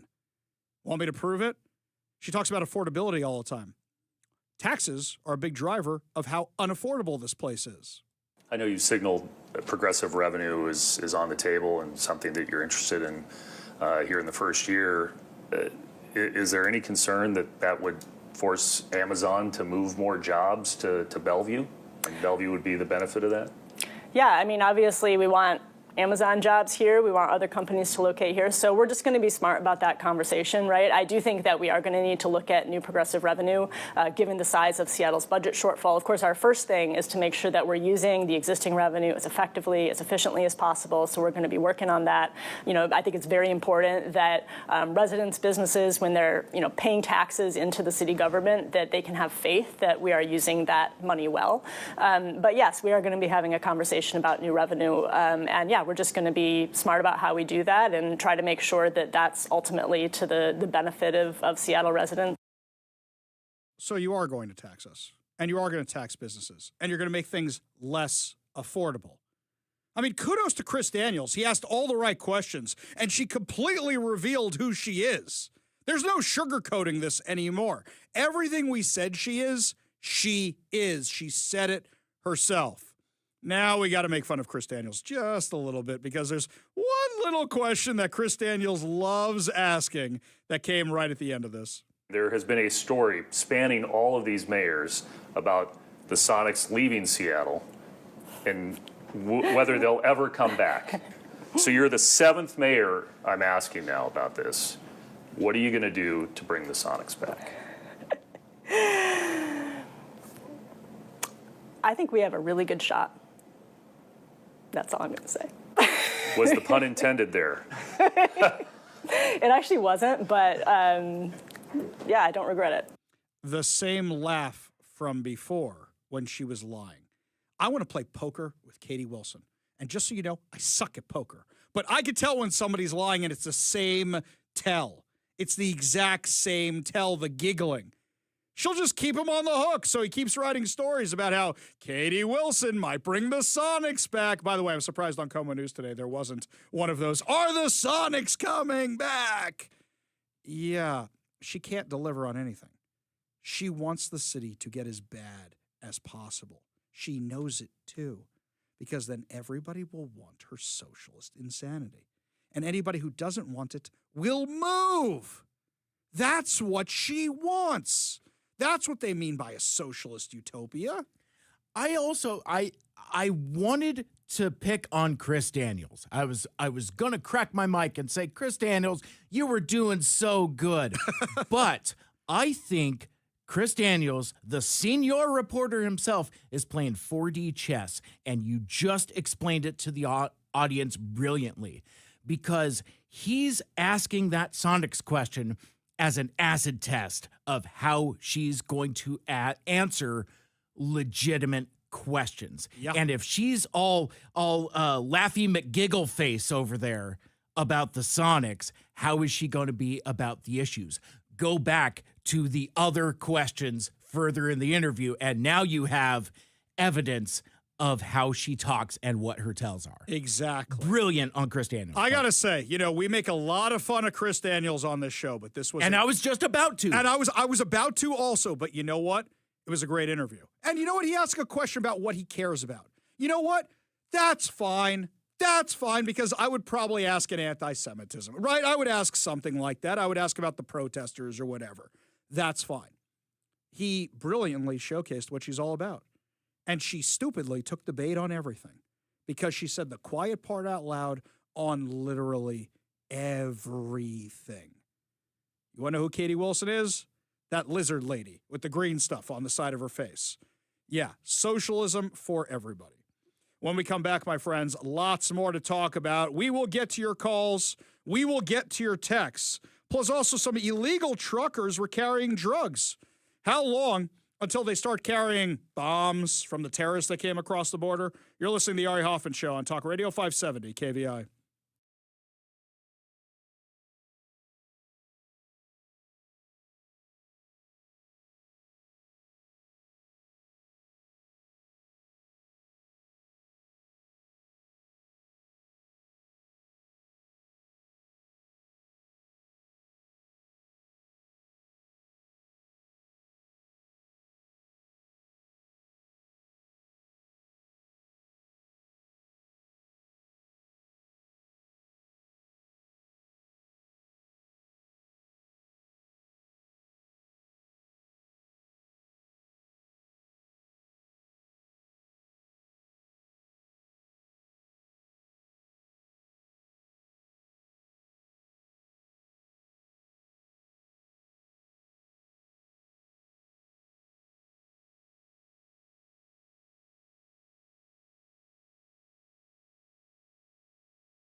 Welcome back to the Ari Hoffman Show. Just a reminder, if you missed any part of the show, give us a call or text. If you missed any part of the show, make sure you download the KVI app and subscribe to us on whatever your preferred podcast platform is. That way you and your friends never miss a minute of the show. Remember to rate, subscribe, and share so that way people can know how awesome the show is. We go right to the Warrior Injury Law studio line. Take a call from Anna and Graham. Anna, what's going on? Hey, Ari. So question about the ICE agents. So what happened in Minneapolis was obviously horrible. But I mean, I also understand why the officer did it. My question though is, wouldn't they have body cameras? Great question. Great would question. Literally help the officer's case and show what happened, because you have all these angles. I at least saw like 4 or 5 different angles online. Mm-hmm. So, yeah, just wondering if they have body cameras, because that should be able to help the officer's case out. Okay, so let's start with this. Why were there 4 or 5 different camera angles? How'd all the activists know to be there with the cameras? All right, yeah, one or two of them is a neighbor, right? But the activists were the best close-up ones were from the activists who were there, and they only released part of the videos. Right away, your data is compromised. But the body camera thing, I filed a disclosure request last night for the body camera footage. I reached out to DHS and ICE asking if they have the body camera footage. I can't imagine I'm the only one who did that. And then I saw a report that there were no body cameras. I haven't verified that report yet, but I did see a report that they weren't wearing the body cameras. If they weren't before, they should be wearing them now. Look, I'm the guy who says we should have cameras in the classrooms. I'm fine with the cops wearing cameras. I really, really am, because a lot of times it will exonerate them. Because think about this. If he was wearing a body camera and you see that car rushing for you, you'll get a full view of it and you'll be like, yeah, that's why he opened fire, right? Yeah. Yeah. So that was just my thought process with the whole situation going on. So, yeah, I was curious about that. Yeah, I'm going to stay on top of this, Anna, but I'm going to do a check and see if I can verify if there were body cameras or not. They usually get back to me. I assume ICE is overloaded right now, but as soon as they get back to me, I'll talk about it on the air and post it on social media, okay? All right, sounds good. Thank you. All right, thanks for the call, Anna. Appreciate you being part of the show. You want to be part of the show, give us a call or a text at 206-421-5757. That's 206-421-5757. You know how since August we've been covering the story about the illegal alien truckers going up and down our freeways, and somehow they got commercial driver's licenses, and they've killed people. I'm sorry, allegedly killed people, right? In Florida, they had Washington driver's licenses. They had California driver's licenses. Well, now 2 illegal immigrants from India, both issued commercial driver's licenses by the state of California, were arrested in Indiana after authorities discovered more than 300 pounds of cocaine hidden inside the semi-truck they were driving. Now, we said that if cartel members or anybody else got these illegal driver's licenses, these illegal CDLs, what would stop them from interstate drug trafficking? Hey, if they can do it in Super Troopers with marijuana, why can't they do it in real life? Then you don't even need to hide what's in your truck. You just hope you don't get pulled over. And that's exactly what happened. The U.S. Department of Homeland Security announced that ICE lodged arrest detainers on January 4th for Gurpreet Singh and Shasveer Singh following their arrest by local authorities in Putnam County, Indiana, on narcotics trafficking charges. During a routine truck inspection, law enforcement located 309 pounds of cocaine concealed inside the sleeper area of their truck. DHS said that amount represents an enormous threat, noting that with a lethal dose as low as 1.2 grams, the haul was enough to kill more than 113,000 Americans. So now we know they're running drugs in these big rigs. How do we know they're not running bombs too? How do we know they're not running weapons also? Do you remember Operation Fast and Furious? No, I'm not talking about the movie. I'm talking about Obama's boondoggle, where they gave guns to drug dealers and thought by putting GPS trackers in them, everything would be okay, and then one of them was used to kill a U.S. federal agent? Do you remember that insanity? So who's to say that isn't happening right now? We have no idea what's on the roads of this country right now. We have no clue. When we come back, my friends, Representative Chris Corey will be joining us, weigh in on some of the insanity that's coming up in Olympia, because don't forget, that new legislative session starts next week. We'll have all the crazy details for you, what the Democrats are planning when we come back. You'll listen to the Ari Hoffman Show on Talk Radio 570 KVI.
Attorney General Nick Brown just took a big loss. For the guy who always brags about suing the Trump administration, looks like he just took a major loss, and I don't see most of the mainstream media covering it at all. Joining us now to discuss on the Warrior Injury Law studio line, Representative Chris Corey. Thanks so much for being with us today, buddy. No, it's always good to be with you, Ari. Always a pleasure to have you. So tell us about this unanimous ruling by the U.S. Court of Appeals for the Ninth Circuit. Yeah, so huge win. Started out of Yakima. A couple years ago, the legislature and the Supreme Court really changed freedom of association and employment for religious organizations by basically saying that in order for you to have staff under let's say a statement of faith, right, that are very common across most Christian and other, religious organizations, that the pastoral staff working there could be required to follow that statement of faith, but any other employee would not be forced to be under that. And so therefore, you would have to hire people who maybe openly disagreed with your beliefs and, state, that type of thing. And so it was actually challenged locally here out of Yakima. The Yakima Union Gospel Mission, under the direction of then CEO Mike Johnson, basically said this is completely violative of the Constitution and our freedom of religion and association.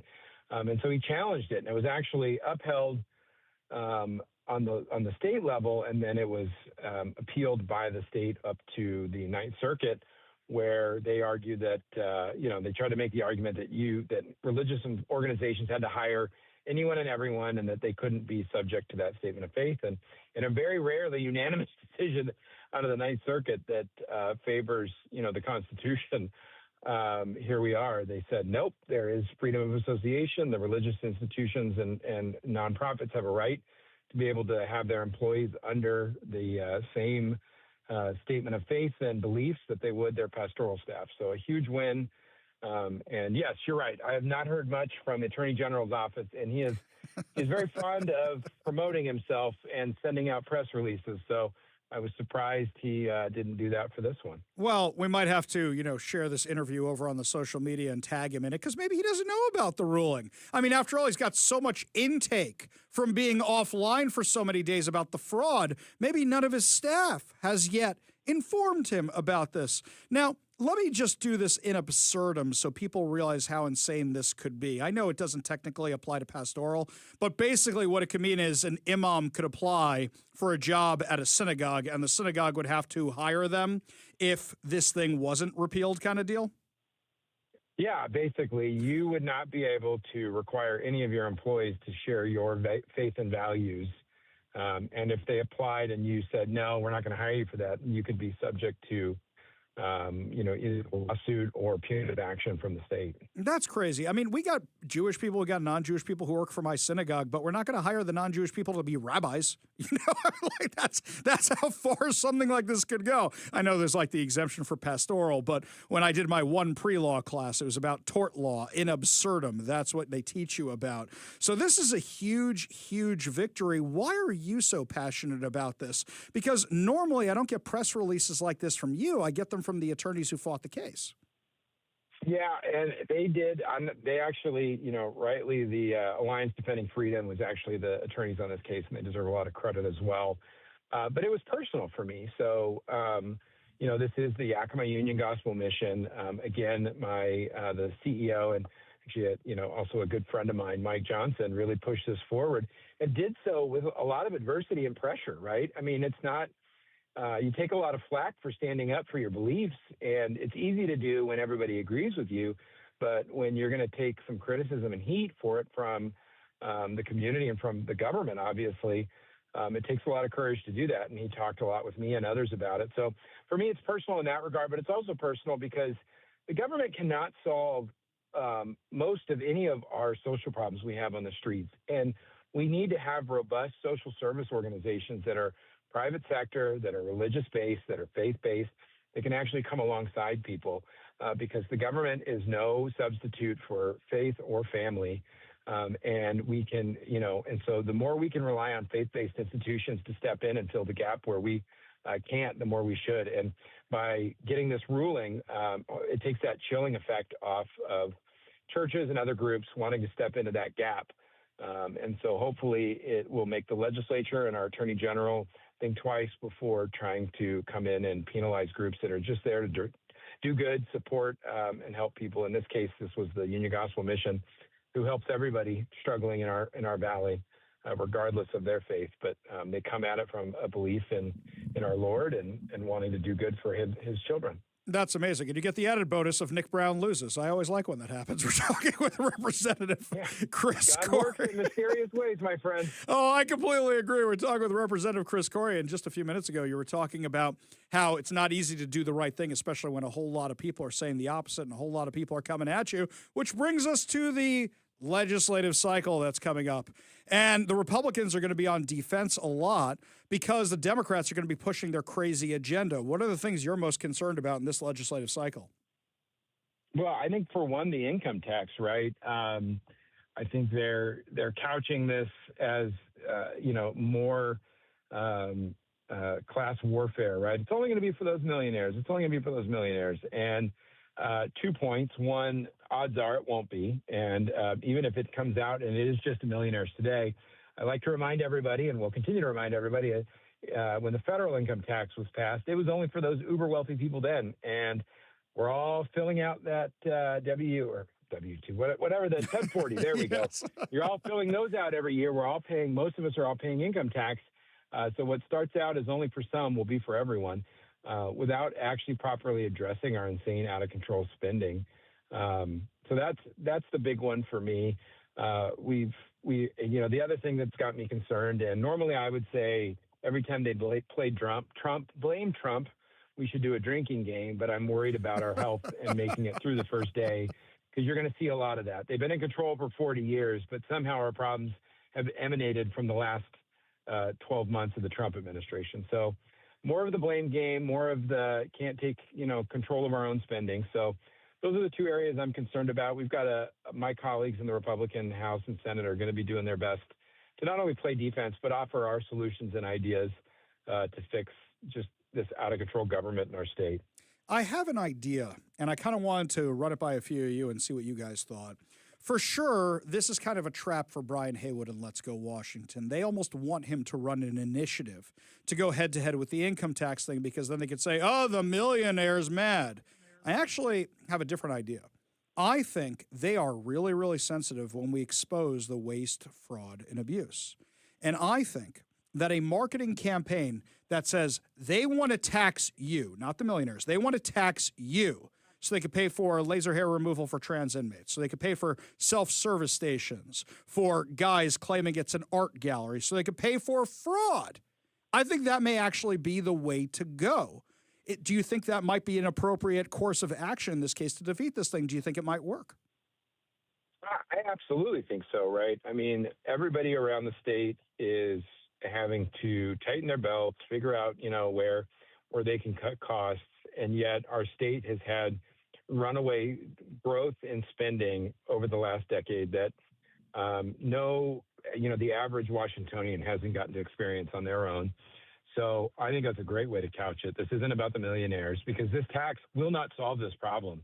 Even if you kept this tax, our spending is so out of control. We'll be out of balance next year. We'll be out of balance again because they are unwilling to do the things that everyday Washingtonians that like you and I are doing. It is picking and choosing where we're going to spend our money. State's not doing that. And unfortunately, apart from the actual impact on individuals, the chilling impact of future job creation in our state, it scares me, because we already know we're losing about 47 taxpayers per day in this state because of the road we're headed down right now. Right. And it's only going to get worse, especially some of those taxpayers that own companies that are employers and pay a lot more taxes. Exactly right. Representative Chris Corey from Yakima, thank you so much for joining us today. Really do appreciate it, my friend. Always a pleasure, sir. We love having you. We got a whole lot more to discuss as the show continues, including how Kathy Hochul caved and backed Zoran Mamdani. Goodbye, New York State. You had a good run. We'll tell you what's going on when we come back. You're listening to the Ari Hoffman Show on Talk Radio 570 KVI.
Welcome back to the Ari Hoffman Show. I don't feel so safe in New York City. That Zoran Mamdani guy likes them terrorists. He don't like people like me who wear funny hats that much.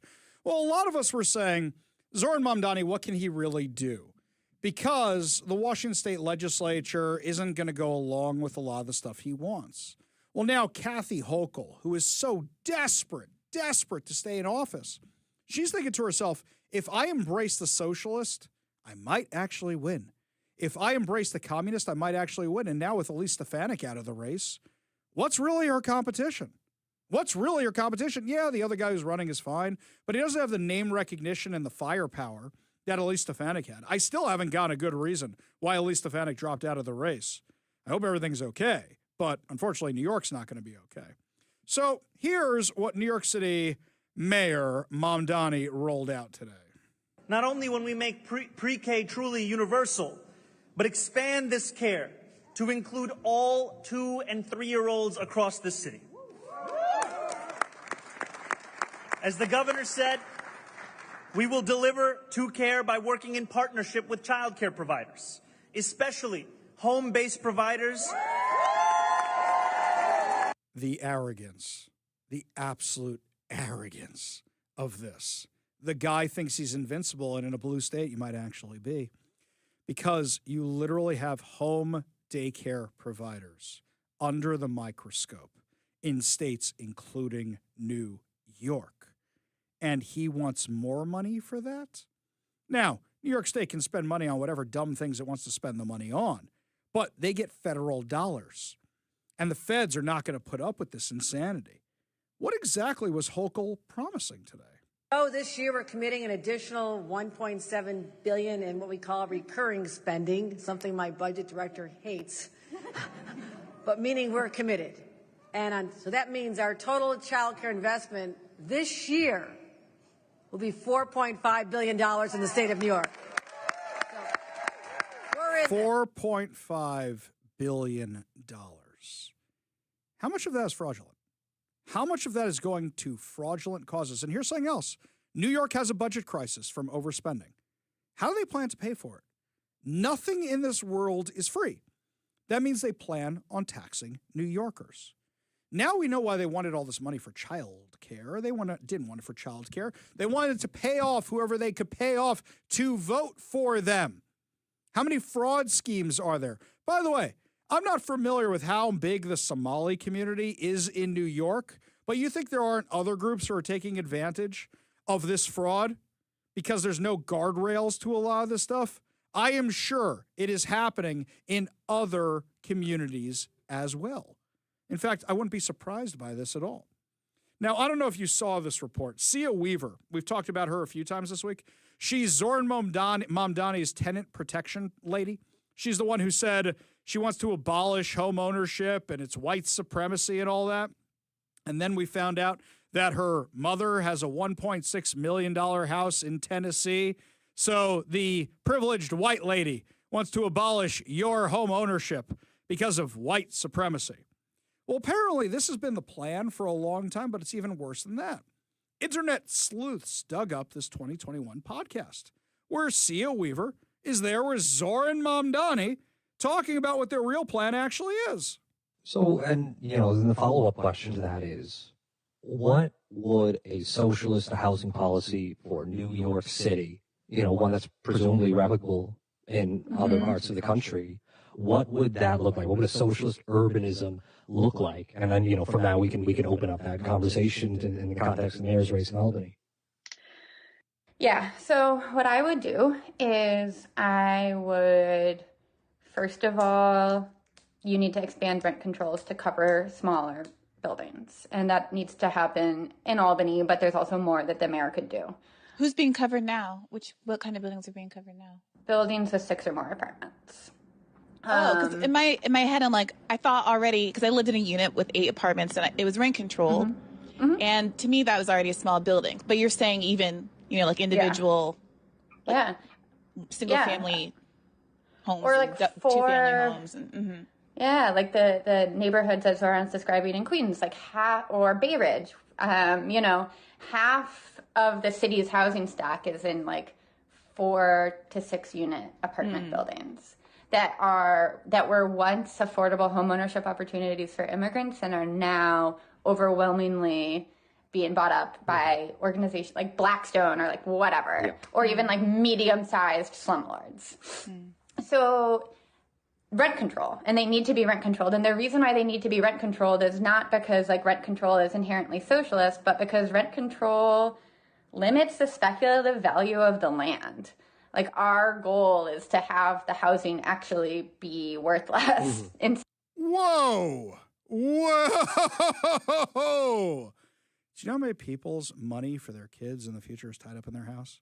Do you know how many people are cash poor but house rich? Do you know how many people rely on that to leverage other properties? Do you know how many people rely on that so they can get loans for other things? Do you know how many small business owners do that? But they want to devalue the land. She didn't just say the quiet part out loud. She said their plan out loud. That's what they want to do. That's what they want to do. And also do it. If they devalue it enough, the government can buy everything. And then guess who you're getting your housing from? Yeah, nothing different here between Seattle and New York. Lots more to discuss as the show continues, my friends. Looks like a whole lot more of that fraud is being exposed here in Washington. We'll tell you about what we found when we come back. You're listening to the Ari Hoffman Show on Talk Radio 570 KVI.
Welcome to the Ari Hoffman Show on Talk Radio 570 KVI, your home for the politically homeless, streaming live at KVI.com and the KVI app. If you want to be part of the most dangerous show on the airwaves, call or text the Warrior Injury Law Studio line at 206-421-5757. That's 206-421-5757. Coming up at 5:30 today, newly elected Seattle City Council President Joy Hollingsworth joins us for an exclusive interview about the direction for the city that she envisions. But before we get to any of that, got some breaking news for you right now. Talk Radio 570 KVI, breaking news on the Ari Hoffman Show. At the beginning of the show today, I think it was 2 or 3 segments in, I started seeing on social media during commercial breaks something about a shooting with border agents in Portland. And I had a lot of questions because most of the news reports I was seeing did not have a lot of information in them. Basically said, there's a shooting in Portland. Well, now the Department of Homeland Security has released some more information. This is a developing story. We don't know all the details yet. At 2:19 p.m., U.S. Border Patrol agents were conducting a targeted vehicle stop in Portland. The passenger of the vehicle and target is a Venezuelan illegal alien affiliated with the transnational Tren de Aragua prostitution ring and involved in a shooting in Portland. Now, for those of you who don't habla the Espanol, Tren de Aragua, I have no idea what it means. Yeah, I'm just quoting Chris Farley, right? El Niño, for those of you who don't habla Espanol, El Niño is Spanish for the Niño. That still gets me. It's been like 20 years since that came out. So, according to DHS, the vehicle is believed to be the driver of the vehicle is believed to be a member of the vicious gang, Venezuelan gang Tren de Aragua. When agents identified themselves to the vehicle occupants, the driver weaponized his vehicle and attempted to run over the law enforcement agents. Fearing for his life and safety, an agent fired a defensive shot. The driver drove off with the passenger, fleeing the scene. They are not in custody yet. Now, Mike, why isn't there a whole bunch of video camera footage about this? Oh, because the activists didn't know this was going on and weren't there, like in Minnesota. Here's something else, by the way. Let's assume everything is verbatim exactly as the Department of Homeland Security says. Let's take their word for a second that everything is exactly right. This explains a lot more about Minnesota. Anytime a cop approaches a vehicle, they have no idea who is behind the wheel, ever. They have to assume the most dangerous criminal in the world is behind the wheel of that vehicle. Even worse when you're doing a raid and you're going after a gang member. I've told this story before. I'm going to tell it again just to illustrate the issue that police are dealing with. I got pulled over in 2020, and I had my gun in my center console of my car because it was uncomfortable to drive with it on my hip. So I had my gun in my center console. I got pulled over for, I don't remember what it was, speeding or whatever, California roll, whatever. And the officer comes over to the car and she says, "Can I see your license and registration, please?" I said, "Yes, officer, but there is a firearm on top of my license and registration. What do you want me to do about it?" Because I know that if you open a thing up and there's a gun right there, they may think I'm reaching for a gun. So the officer says, "Follow my directions exactly as I say them." And I said, "Okay, no problem." My heart's going a little bit, by the way, at this point. And she says, "Are you right-handed or left-handed?" I said, "I'm right-handed." She goes, "Great. Keep your right hand on the steering wheel. Take your left hand and open the center console." Now, you now realize I'm like cross-armed, right? And I go, "I'm not sure I can reach the center console." I don't remember if she said that's the point, but then I realized that's the point, right? So I open the center console. She goes, "I see the firearm. Now, I want you to go under it and pull out the papers. Do not touch the firearm." This was a whole to-do, by the way. Very uncomfortable, by the way. The whole time she had her hand on her gun, by the way. I pull out the papers. She goes, "Hand them to me." hand them to her. She goes, now still using your left hand, close the center console. Done. She goes, okay, keep your hands on the wheel. I'm going back to my squad car to check out all this. Hey, I'm still alive. What do you know? Because I complied with the police officer's orders. That reminds me, I was having a conversation with a friend of mine very recently who has their registration and insurance. Their glove box is too full, so they've moved it to like a pouch behind their seat, and it's like in a leather zipper pouch. Oh, and no. Exactly. So I was saying, it's like, well, you got a couple choices here, buddy. You could reorganize your glove box. Yeah. It's like, yeah, but it's still in the leather pouch. It's like that's what the car has. That has like the instruction book and all that other stuff. I was like, well, my recommendation, if something happens, is you keep your hands visible on the steering wheel at all times and ask questions. You know, you say like, guide me specifically what you want me to do. Yes. Don't assume anything. That's where tragedy can happen. Every time. Every time. Ask for instructions. Exactly. Just follow what the police tell you to do. You know another funny gun story? So, you know the case we use to carry our portable broadcast equipment, the tie line? Oh, yes. Okay, yeah, so very much so. For those of you who don't know what this is, it's a portable board that has knobs and dials, and you plug your headphones into it, and it sends a studio back to the office through Wi-Fi. Back to the studio. It's a portable television studio. No wonder your president has to look good on TV. So it's a portable radio studio. It comes in a hard case. Every single time I go to the airport, I get asked multiple times if it's a firearm. And they always want to know why I refuse to check it, because I don't trust that really expensive piece of equipment being checked. So I carry that sucker with me everywhere. So let's go over the amount of times I've been asked to open this thing in one trip. Okay. Ticket counter. Sir, is that a firearm? No, it's not. Can you show it to me? Sure. Oh, cool. Okay, close it back up. TSA. Sir, is that a firearm? No, it's a portable radio station.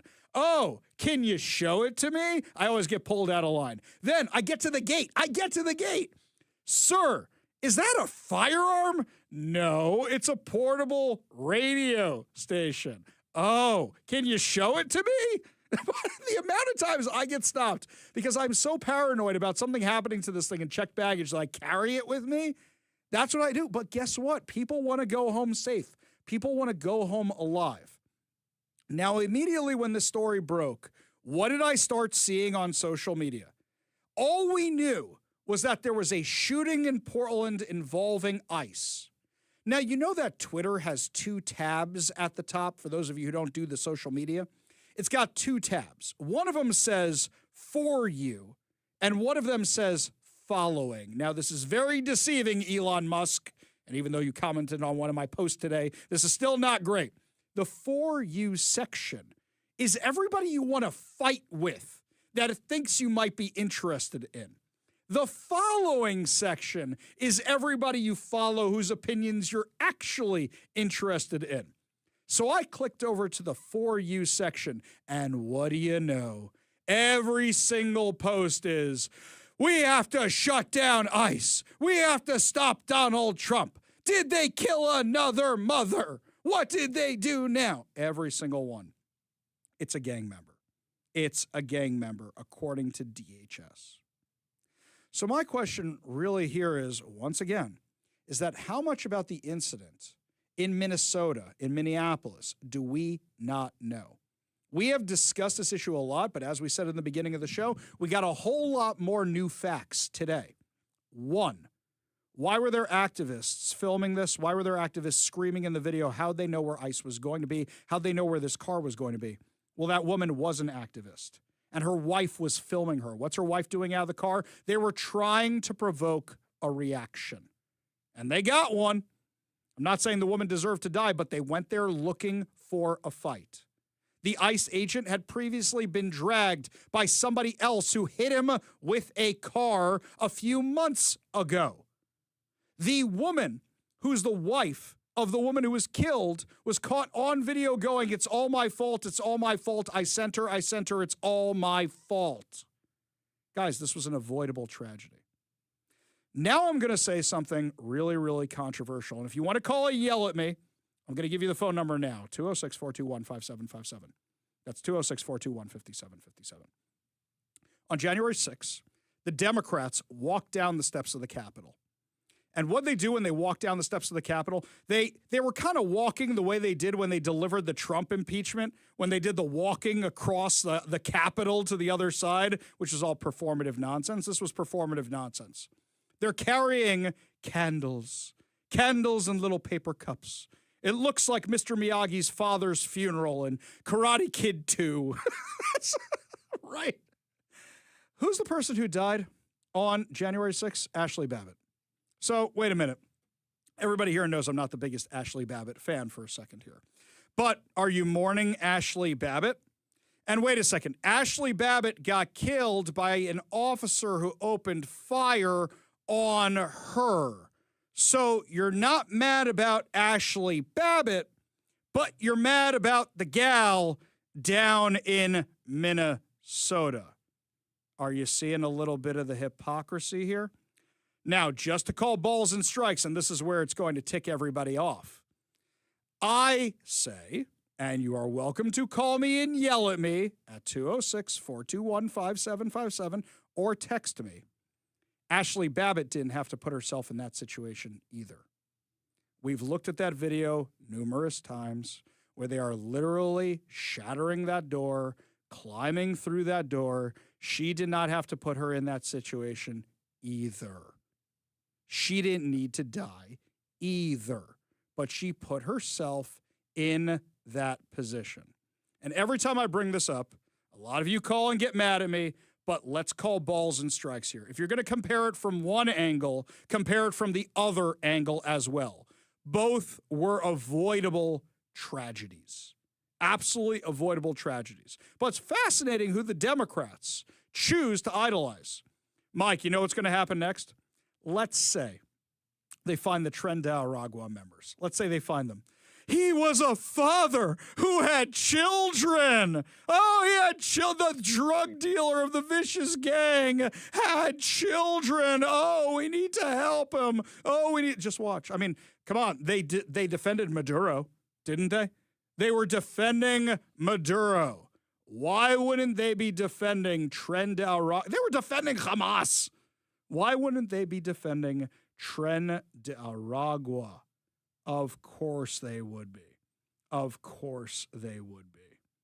Well, now, speaking of Venezuela, by the way, Marco Rubio, I don't know how many jobs the guy can take. Are they going to put him in charge of Venezuela? Sounds like they're putting him in charge of Venezuela next. I don't know how the guy's not exhausted. In fact, every time he speaks, he kind of sounds perpetually exhausted given the amount of jobs he has. Well, now we're talking about what are we doing with all that oil out of Venezuela? Marco Rubio was talking about this yesterday. The oil arrangement that we've made with PDVSA on their sanctioned oil that they can't move. Understand, they are not generating any revenue from their oil right now. They can't move it unless we allow it to move because we have sanctions, because we're enforcing those sanctions. This is tremendous leverage. We are exercising it in a positive way. The president described it last night. Secretary Wright will have more to say on it today, who is involved in running this portfolio. And we feel very positive that not only will that generate revenue that will be used to the benefit of the Venezuelan people, and we're ensured that that's what the case is, but it also gives us an amount of leverage and influence and control over how this process moves forward. Exactly right. You've cut off their lifeline. And we can also fill up the U.S. oil reserves that way. Hey, Donald Trump said he would do it a lot cheaper than Joe Biden. Hey, if you confiscate all of it, you can do it. The key is that when they nationalized the oil, there was really no profit in it anymore for a lot of companies. Chevron still had to deal with them. Trump says he's going to honor the deal with Chevron. But now if we're in control of the oil there, one, it's going to be cheaper in the world market because the largest supply of oil is in Venezuela. Now you can open that up to go everywhere else in the world. You've cut off China, who is buying it from them. You've cut off commerce between them and Iran. Do you realize how you're taking out the bad guys by cutting their energy at the same time, making things cheaper for us? You want to worry about the day after? I agree with you. What are we going to do with Venezuela? Their vice president, she's just as bad as Maduro. I completely agree. Are we going to have free and fair elections when Maduro's cronies still control the place? What is Marco Rubio literally going to move into the palace down there in Caracas and be in charge of the place? I have concerns. I do. But Maduro being out of the picture, that is a net positive. You want to disagree, you want to weigh in, you give me a call or a text at 206-421-5757. That's 206-421-5757. We go to the Warrior Injury Law Studio line, take a call from Wolf in Spanaway. Wolf, what's going on? Well, you were just talking a few minutes ago about the woman in Minnesota that got shot by ICE. Yeah. And I heard somebody mention yesterday, and no one else is saying anything about her having Missouri license plates on her car. Okay, so here's the point of confusion. And I haven't fully finished investigating this, and let me tell you why. If you zoom in, it looks like those are Missouri plates. That was us who were talking about it yesterday. On her car, it also looks like she has Kansas City and other stickers on the back of her car. Now, that may just be places she's traveled to. But all the media outlets are saying she was a member of the community because people of the community are people of the community. I also saw she moved to Minneapolis recently. I don't know what any of this actually means, so I've got some questions out to some law enforcement authorities because how do we know she didn't just come there for the protests, as was my original theory, right? Yeah. Right. That's the confusion I have right here. She probably did. You know, she could easily have just moved there the day before yesterday, you know, when they say she moved there recently. Yeah, exactly right. That's what I think. That's exactly what I think. I think that this is all pre-planned. I think not her dying, of course, but I think they want to antagonize ICE. I think what happens is whenever they put up the bat signal for protesters, they all come a-flocking, like we saw yesterday. Mike, what did we see yesterday? I didn't drive by the lunatics outside the federal courthouse, but 300-400 protesters show up just at a moment's notice. Hey, we can show up. Hey, I guess Starbucks closed early last night or something, right? The Ventifada is over in front of the Starbucks corporate headquarters. Yeah, I mean, come on, guys, really? Yeah, absolutely crazy, crazy stuff. Wolf, appreciate the call. Appreciate you being part of the show. You want to be part of the show, give us a call or a text at 206-421-5757. That's 206-421-5757. When we come back, my friends, more of your texts, more of your calls, plus also more of the fraud here in Washington. We'll tell you the latest that's been revealed and what's being done about it when we come back. But first, Todd Herman's Daily Thoughtcast, right now on the Ari Hoffman Show.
Welcome back to the Ari Hoffman Show. Make sure you never miss a minute of the show by downloading the KVI app and subscribing on whatever your preferred podcast platform is. Looks like a lot of you want to weigh in, so we go right to the Warrior Injury Law studio line.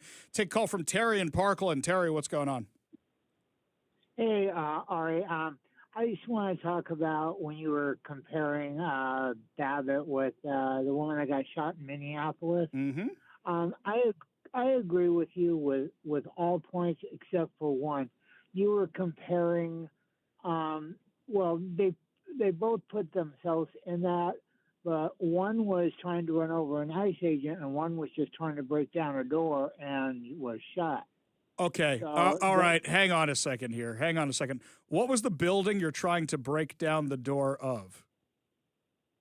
Well, it's still, you're not trying to kill an officer. Okay, but you don't know what the plan is for an unruly mob that's trying to come in. Look, we've discussed this many times, Terry, and I appreciate that we can have a nuanced discussion about this. One side of the building, grandmas were being let in as if they were on a tour, and those people were prosecuted, and they shouldn't have been prosecuted. On the other side of the building, there's a full-blown riot.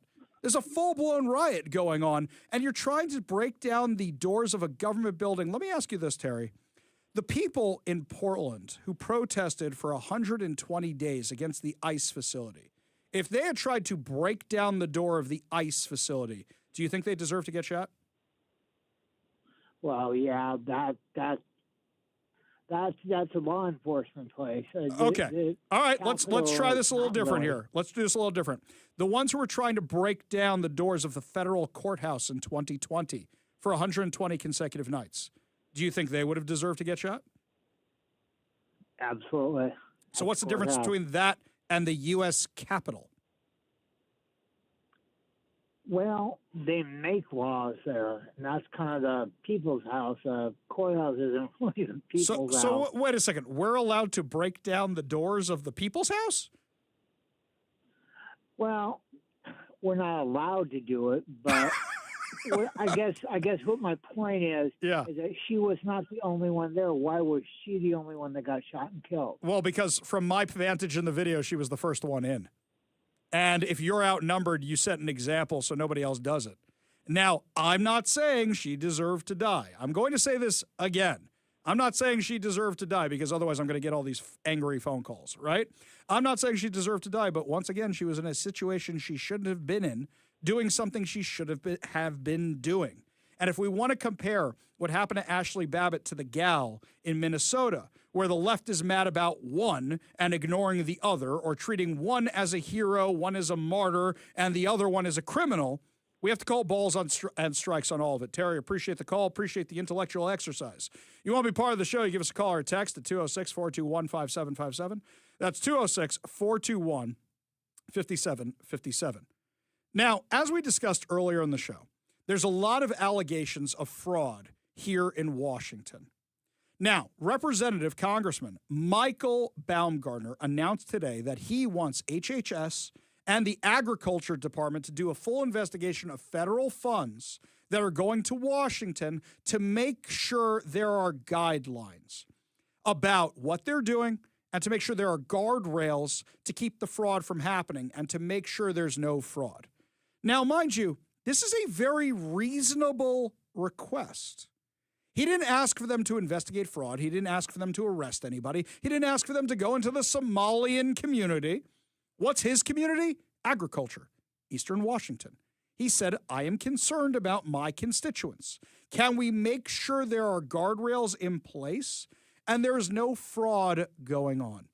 I think that's a very, very reasonable request. And as I keep saying, for Nick Brown and Katie Wilson and Emily Randall and anybody else who refuses to investigate the fraud, why are you so determined to say there's no fraud? If you want to shut me up, all you have to do is say, we investigated it and there's no fraud. We did what you wanted us to do and there's no fraud. Just like Secretary of State Steve Hobbs. When the Department of Justice says we want to see your voter rolls and you say no, they want to know what you're hiding, right? You could turn it over to them and they could say, yep, Washington's doing everything right. And then Steve Hobbs can go out and go, ha ha, Hoffman, you were wrong the whole time. Everybody on the right, you were all wrong. What are you hiding? So when socialist Seattle Mayor Katie Wilson gets asked what she's going to do about the fraud, her answer was very revealing. What have you done in those regards? Yeah, so we're working on that. So we have conversations going on with the departments. And yeah, it's just, I don't think it needs to be explained why it's problematic to have random people showing up to daycares. I think the fear in the Somali community is real. The fear in immigrant communities are real. So we're taking that very seriously.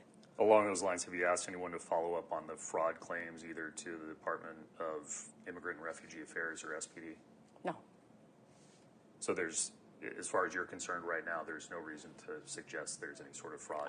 This whole issue is not really about fraud, right? It's about dividing and conquering. It's about making an immigrant community a target, right? There's no reason to assume based on the identity of a daycare operator that their small business is doing anything wrong.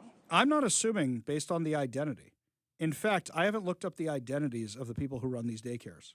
I look up how much government funding they're getting and why you're getting $100,000 for 2 kids. Why you're getting $1 million when there's nobody actually at the daycare and your front yard looks completely overgrown. I'm wondering why these houses are getting so much money. And I'm kind of wondering, hey, I got kids. They had to go to daycare before they were older. Where's the money I was supposed to get? How come other people got this money? I pay taxes. What happened to that money? Now, hers is the worst answer. Emily Randall was more deflect, and blame the white man. We can trot out all of the data that we want to create the sense that there is a bad guy. There is a bad group of people. There are folks who are not among us. There are folks who are other. And I think we should spend a lot more time looking at ourselves, looking at American citizens, looking at white men. Yep, that's it. Come after us. That's what we got to be looking into, the white man. The white man did the thing wrong. Emily, I hate to break this to you. You know you're white, right? Do you identify another way or something? I'm just putting this out there for a second. You're a U.S. citizen, too. Otherwise, you wouldn't be a member of Congress. What is this nonsense? She's deflecting. Katie Wilson's just refusing. And then there's Nick Brown, right? Nick Brown is the one who says every single one of us, or every one of us who is investigating this, the independent journalists, we're just harassment. We're just a bunch of racists, right? But I was really concerned was about the level of harassment, sort of random vigilante people just showing up on people's doorsteps. Like, that would make all of us scared. And some of the rhetoric around it, frankly, is racist, and sort of the hate that we've seen generated around that, and that's an area of concern for me as well. And so I think we need to investigate things that are happening. We need to hold people accountable. We need to also tamper down some of these harassing allegations and see if that's something that we need to look into as well. Yeah, we're all a bunch of vigilantes. We're all a bunch of racists. We're just harassing random people. Too bad there's a little problem. There's an audit going on of DCYF right now. That's the agency that gives out the money to these daycares, the Department of Children, Youth, and Family Services. And they already found that there's possibly $2 million of money that was fraudulently obtained through improper payments and other ways. The Department of Community and Human Services also, according to an audit by the King County Auditor's Office, needs to strengthen its financial stewardship because they were having problems. If there's no fraud, how come there's fraud? If there's no fraud, how come there's fraud? And this isn't me saying it. This is the Washington State Auditor. This is the King County Auditor. Definitely not people in my little black book of the right-wing media or the right wing at all. Lots more to discuss as the show continues. When we come back, our exclusive interview with the brand newly minted City Council President, Joy Hollingsworth for Seattle. We'll hear what her plans are when we come back. You're listening to the Ari Hoffman Show on Talk Radio 570 KVI.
My friends, a lot of people reach out to me from around the country and they go, Ari, Seattle is doomed. You got this kind of mayor, you got this kind of city attorney, you got this kind of police chief. And I said, no, my friends, there is one ray of sunshine, And her name is Joy Hollingsworth, and she just got elected to become the Seattle City Council president. And she joins us now on the Warrior Injury Law Studio line. Council President Hollingsworth, thank you so much for being with us today. Thank you, Ari. Thank you for having me. And those kind words. Thank you. Oh, I mean every single word of it. You saved a dog. You literally saved a dog in front of all of Seattle, and no political official ever goes to that kind of trouble. But you're also somebody we can always talk to. So lay out your vision for the city for us. There's so many problems I don't know where to begin. And also a lot of people get confused about what's in whose jurisdiction. So what is your vision for the city? Yeah, well, let me first start off. I'm so grateful for my colleagues for electing me to this position. Their vote of confidence is incredible, and I'm very grateful for that.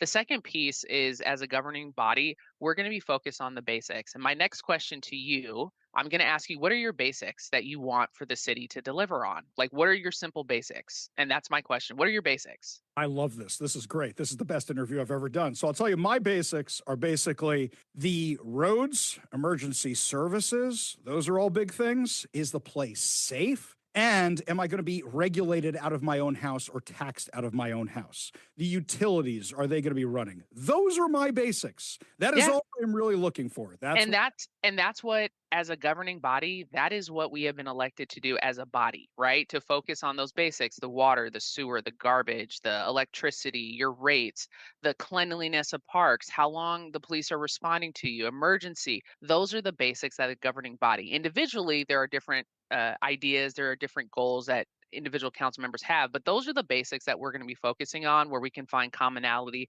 no matter how far the political spectrum is with each other. That's just so refreshing to hear. I think you should just call it the Back to Basics tour, and I think you got something there. We just focus on that. So we've seen a lot of attempted experiments, and experimentation is fine as long as somebody's willing to say, hey, this worked and this didn't. So we look at the billions of dollars we've invested in the homeless industrial complex, and the problem's only gotten worse. Are we talking about maybe starting with an audit of something like that right off the get-go to go, are we using the funds appropriately? Yeah, so I think there are a couple things here. We have invested a lot of money, and I think people want to see impact. They want to see people moved off the street. They want to see people get inside. They want to see people getting help. We're a progressive city. Those are terms that people like to use. I always say progressive city. Let's get progressive outcomes. What does that look like? And so does it start with the audit? Does it start with, looking into how that measurable impact? There are different ways that are going to come. I think we're going to see a lot more of questions asked this year regarding how we're spending money and is it impacting folks, and not shifting from our values of Seattleites, but also, saying, hey, do we need to change the strategy a little bit? Do we need to shift things a little bit? Do we need to make sure that when we are spending this amount of money on a certain piece, that we can get people inside and housed and service right onto a good path of life? We're talking with Council President of the Seattle City Council, Joy Hollingsworth. I'm just thrilled to be having this conversation because I consider you a friend I can talk to even when we disagree about this kind of stuff. We're always put together at fundraising dinners at the same table because they always put the political people together. It's kind of entertaining. So that's the homeless situation. There was a brouhaha last week / this week about what the Seattle police are going to be doing and not going to be doing. That's not really in the city council's wheelhouse. You guys fund them. But everything that's been happening, I don't want to drag you into the middle of this with the mayor, with the city attorney, with the police chief. But we've seen that this non-enforcement of drug laws ends badly. Is there something that the Seattle City Council is looking at doing something differently regarding the open drug use on the street? Okay, so from my perspective, this is personally me not speaking as a council president, but a council member. In my opinion, I have always stood firm on how we should align with state law. I don't think people should be able to smoke fentanyl out in the open with people, or whether it's on buses and parks or in schools. And I think what we saw and what we're going to continue to enforce, from my perspective, and I know a lot of other council members align with this, is that we want people to get help. So whether it's treatment, whether some people it's diversion, or some folks, they're going to have to, be held accountable. Is that jail? Is that whatever it is? There are different pathways to this to get the same outcome, which is we do not want people that are on the street disorder, fentanyl, that piece, and we're going to have difference of opinion, but I think for the outcomes, we don't want people on the street. We're talking with Seattle City Council President Joy Hollingsworth. And a term that's been thrown around a lot is affordability. And what it comes down to is really the amount of taxes that are placed on so many things, be it from the state, be it from the city, make things less affordable. I mean, my property taxes are absolutely insane from when I first moved here, and it makes things less affordable in the city. We have a massive budget problem in the city, and one of the reasons I asked about the audit at the beginning of this is because we want to make sure we're being good stewards for the money before we talk about additional revenue streams, to borrow that term. So what is the council looking at right now regarding affordability and revenue? Yeah, so let's talk about, it is hard to live in Seattle, number one. You said it, our property taxes are going up. If you're a renter, it's very difficult to find an apartment, and your, 2-bedroom house, $2,500, even $3,000 in some apartment. Your water's going up, your sewer's going up. These are things that are affordability, and some of those things we do not have jurisdiction over or we cannot control. But what we do have control over are the property taxes, and that's county as well, but what the city votes on for levies, how that raises your property taxes. We also have jurisdiction over your livability, so the amount of money that you pay as a resident. Is your trash overflowing, right? Is your sidewalk broken? Can you go to the park and it be clean and accessible? Is your bus running on time? Are you sitting in traffic? Those are things that we can control as a government, and those all affect your day-to-day lives. And so as we are thinking about how we are creating a livable city, I think we start with the basics, the cleanliness of it. A bathroom your bathroom, available open, so when your kid is playing softball, you can go use the bathroom, and finish watching that and not having to run to the store or hold your pee until you get home. Like, these are things that are just simple, basic things that when I travel to a city, I often examine as well how livable that city is. And so those are things that we're going to focus on as well. That's so refreshing to hear. It really, really is. In the last few minutes. You agree with me, Ari? Because I'm gonna tell you, there's a lot of things you tweet, and I'm like, bro, I don't message you, but I be hot at you. Okay. Look, I be hot at you. I know everybody gets mad at me for various things. I always reach out before anybody, before we flame anybody. But I'll say is that really, I'm so happy you're the president. Actually, I'll throw out an idea here for you. We have a 30% office vacancy rate here in Seattle because so many businesses have left and so many people are working remotely. Has there been any thought to talking about landlords, some kind of partnership deal where you convert that kind of stuff into more housing options, maybe in lieu, maybe you give tax breaks, tax incentives? Is that something that's being discussed? Yeah, we've talked about that. I think we passed a bill last year from the executive that talked about making it easier to convert office space into housing. Also reimagining downtown, the old, the Macy's, the Bon Marchés, those pieces, those anchor stores. Downtown's shifting a little bit. So are there activities? Is it arts? Is it culture? But the baseline of that, basics, is it clean? Is it safe? Do you see an officer walking around? Do you see a mental health, like a social provider that could be there, directing someone to resources? Is the lighting right? What type of activity are we having downtown? And I think that's really going to shift a little bit as we're reimagining what downtown looks like. But I do know that we need to add housing, but we also need to make it livable for folks. The grocery stores, the daycares, the outdoor spaces, green spaces, those are all going to be an addition to getting people downtown and to live downtown as well. And just before we let you go, a lot of people are worried about businesses fleeing the area. It seems like every single week there's another retailer that's leaving. There's talk about whether the big companies that are, corporate giants are going to be leaving the area. What can you do as council president to try and get them to stay? Yeah, we can encourage a couple things.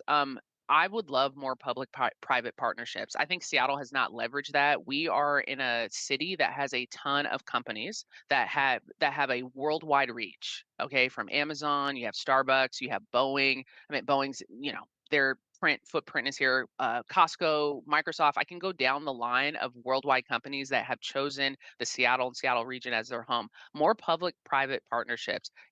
If my outcome is to get housing or I want to fund this park, you don't always need to tax folks. If I can tell a business to say, hey, I need this as a park for these kids. What can you do to help me get there? Maybe it's that public-private partnership that will get us there. You can still get the same outcomes. Maybe I don't need to tax them, so it's cumbersome in government.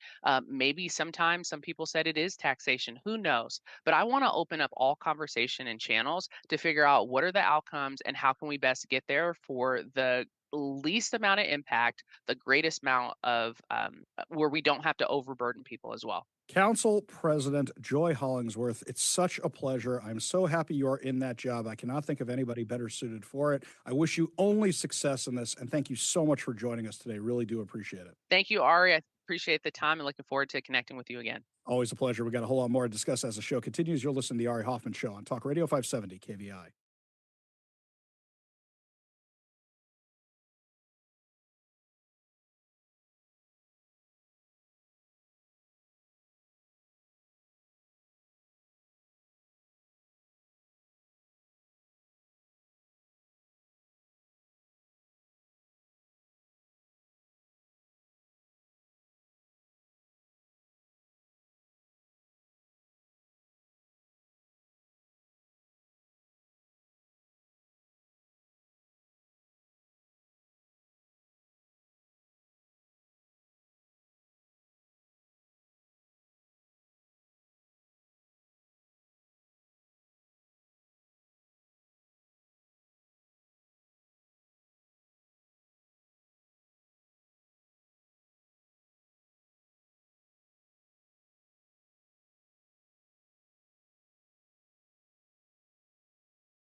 Only good news to wrap up another amazing episode of the Ari Hoffman Show right here on Talk Radio 570 KVI. And I just got an interesting request from my friends over at Fox News. They asked if I could be on standby tonight in case there's any insanity going on down in Portland. And I said, what does standby entail? And they go, well, if there's riots, we just want to call you and get you to weigh in on them and stuff. So I don't know if I'm pulling an all-nighter or waiting for that phone to ring tonight. But if you're up in the middle of the night tonight, check out Fox and Friends. See if you see me there. If you're not up that early/late, we'll play the clip for you tomorrow on the show. This story here Mike found from Como News. The halls of a high school aren't always known for their kindness, but at North Kitsap High School, students Cohen and Dax are willing to pull on their tutus and make other students smile. The boys dressed up as elves, delivering gifts in the school's Winter Wishes campaign. Each year, the Winter Wishes, every student can ask for a gift. Student Cooper Rayer explained, a lot of people ask for a Monster, an energy drink, or a bag of chips. Starbucks gift cards, Stanley's, and candies, Kelsey Valley added. They can also make wishes for someone else. 14-year-old freshman Marquet Reed didn't make a wish, but his friend Oliver did, and surprised the students running the campaign. Quote, you look at it, and you're like a prosthetic arm, said Rare. I literally teared up, said Valet. Kina Sela said, when we found out, we were like, oh, we need to get this kid what he wants.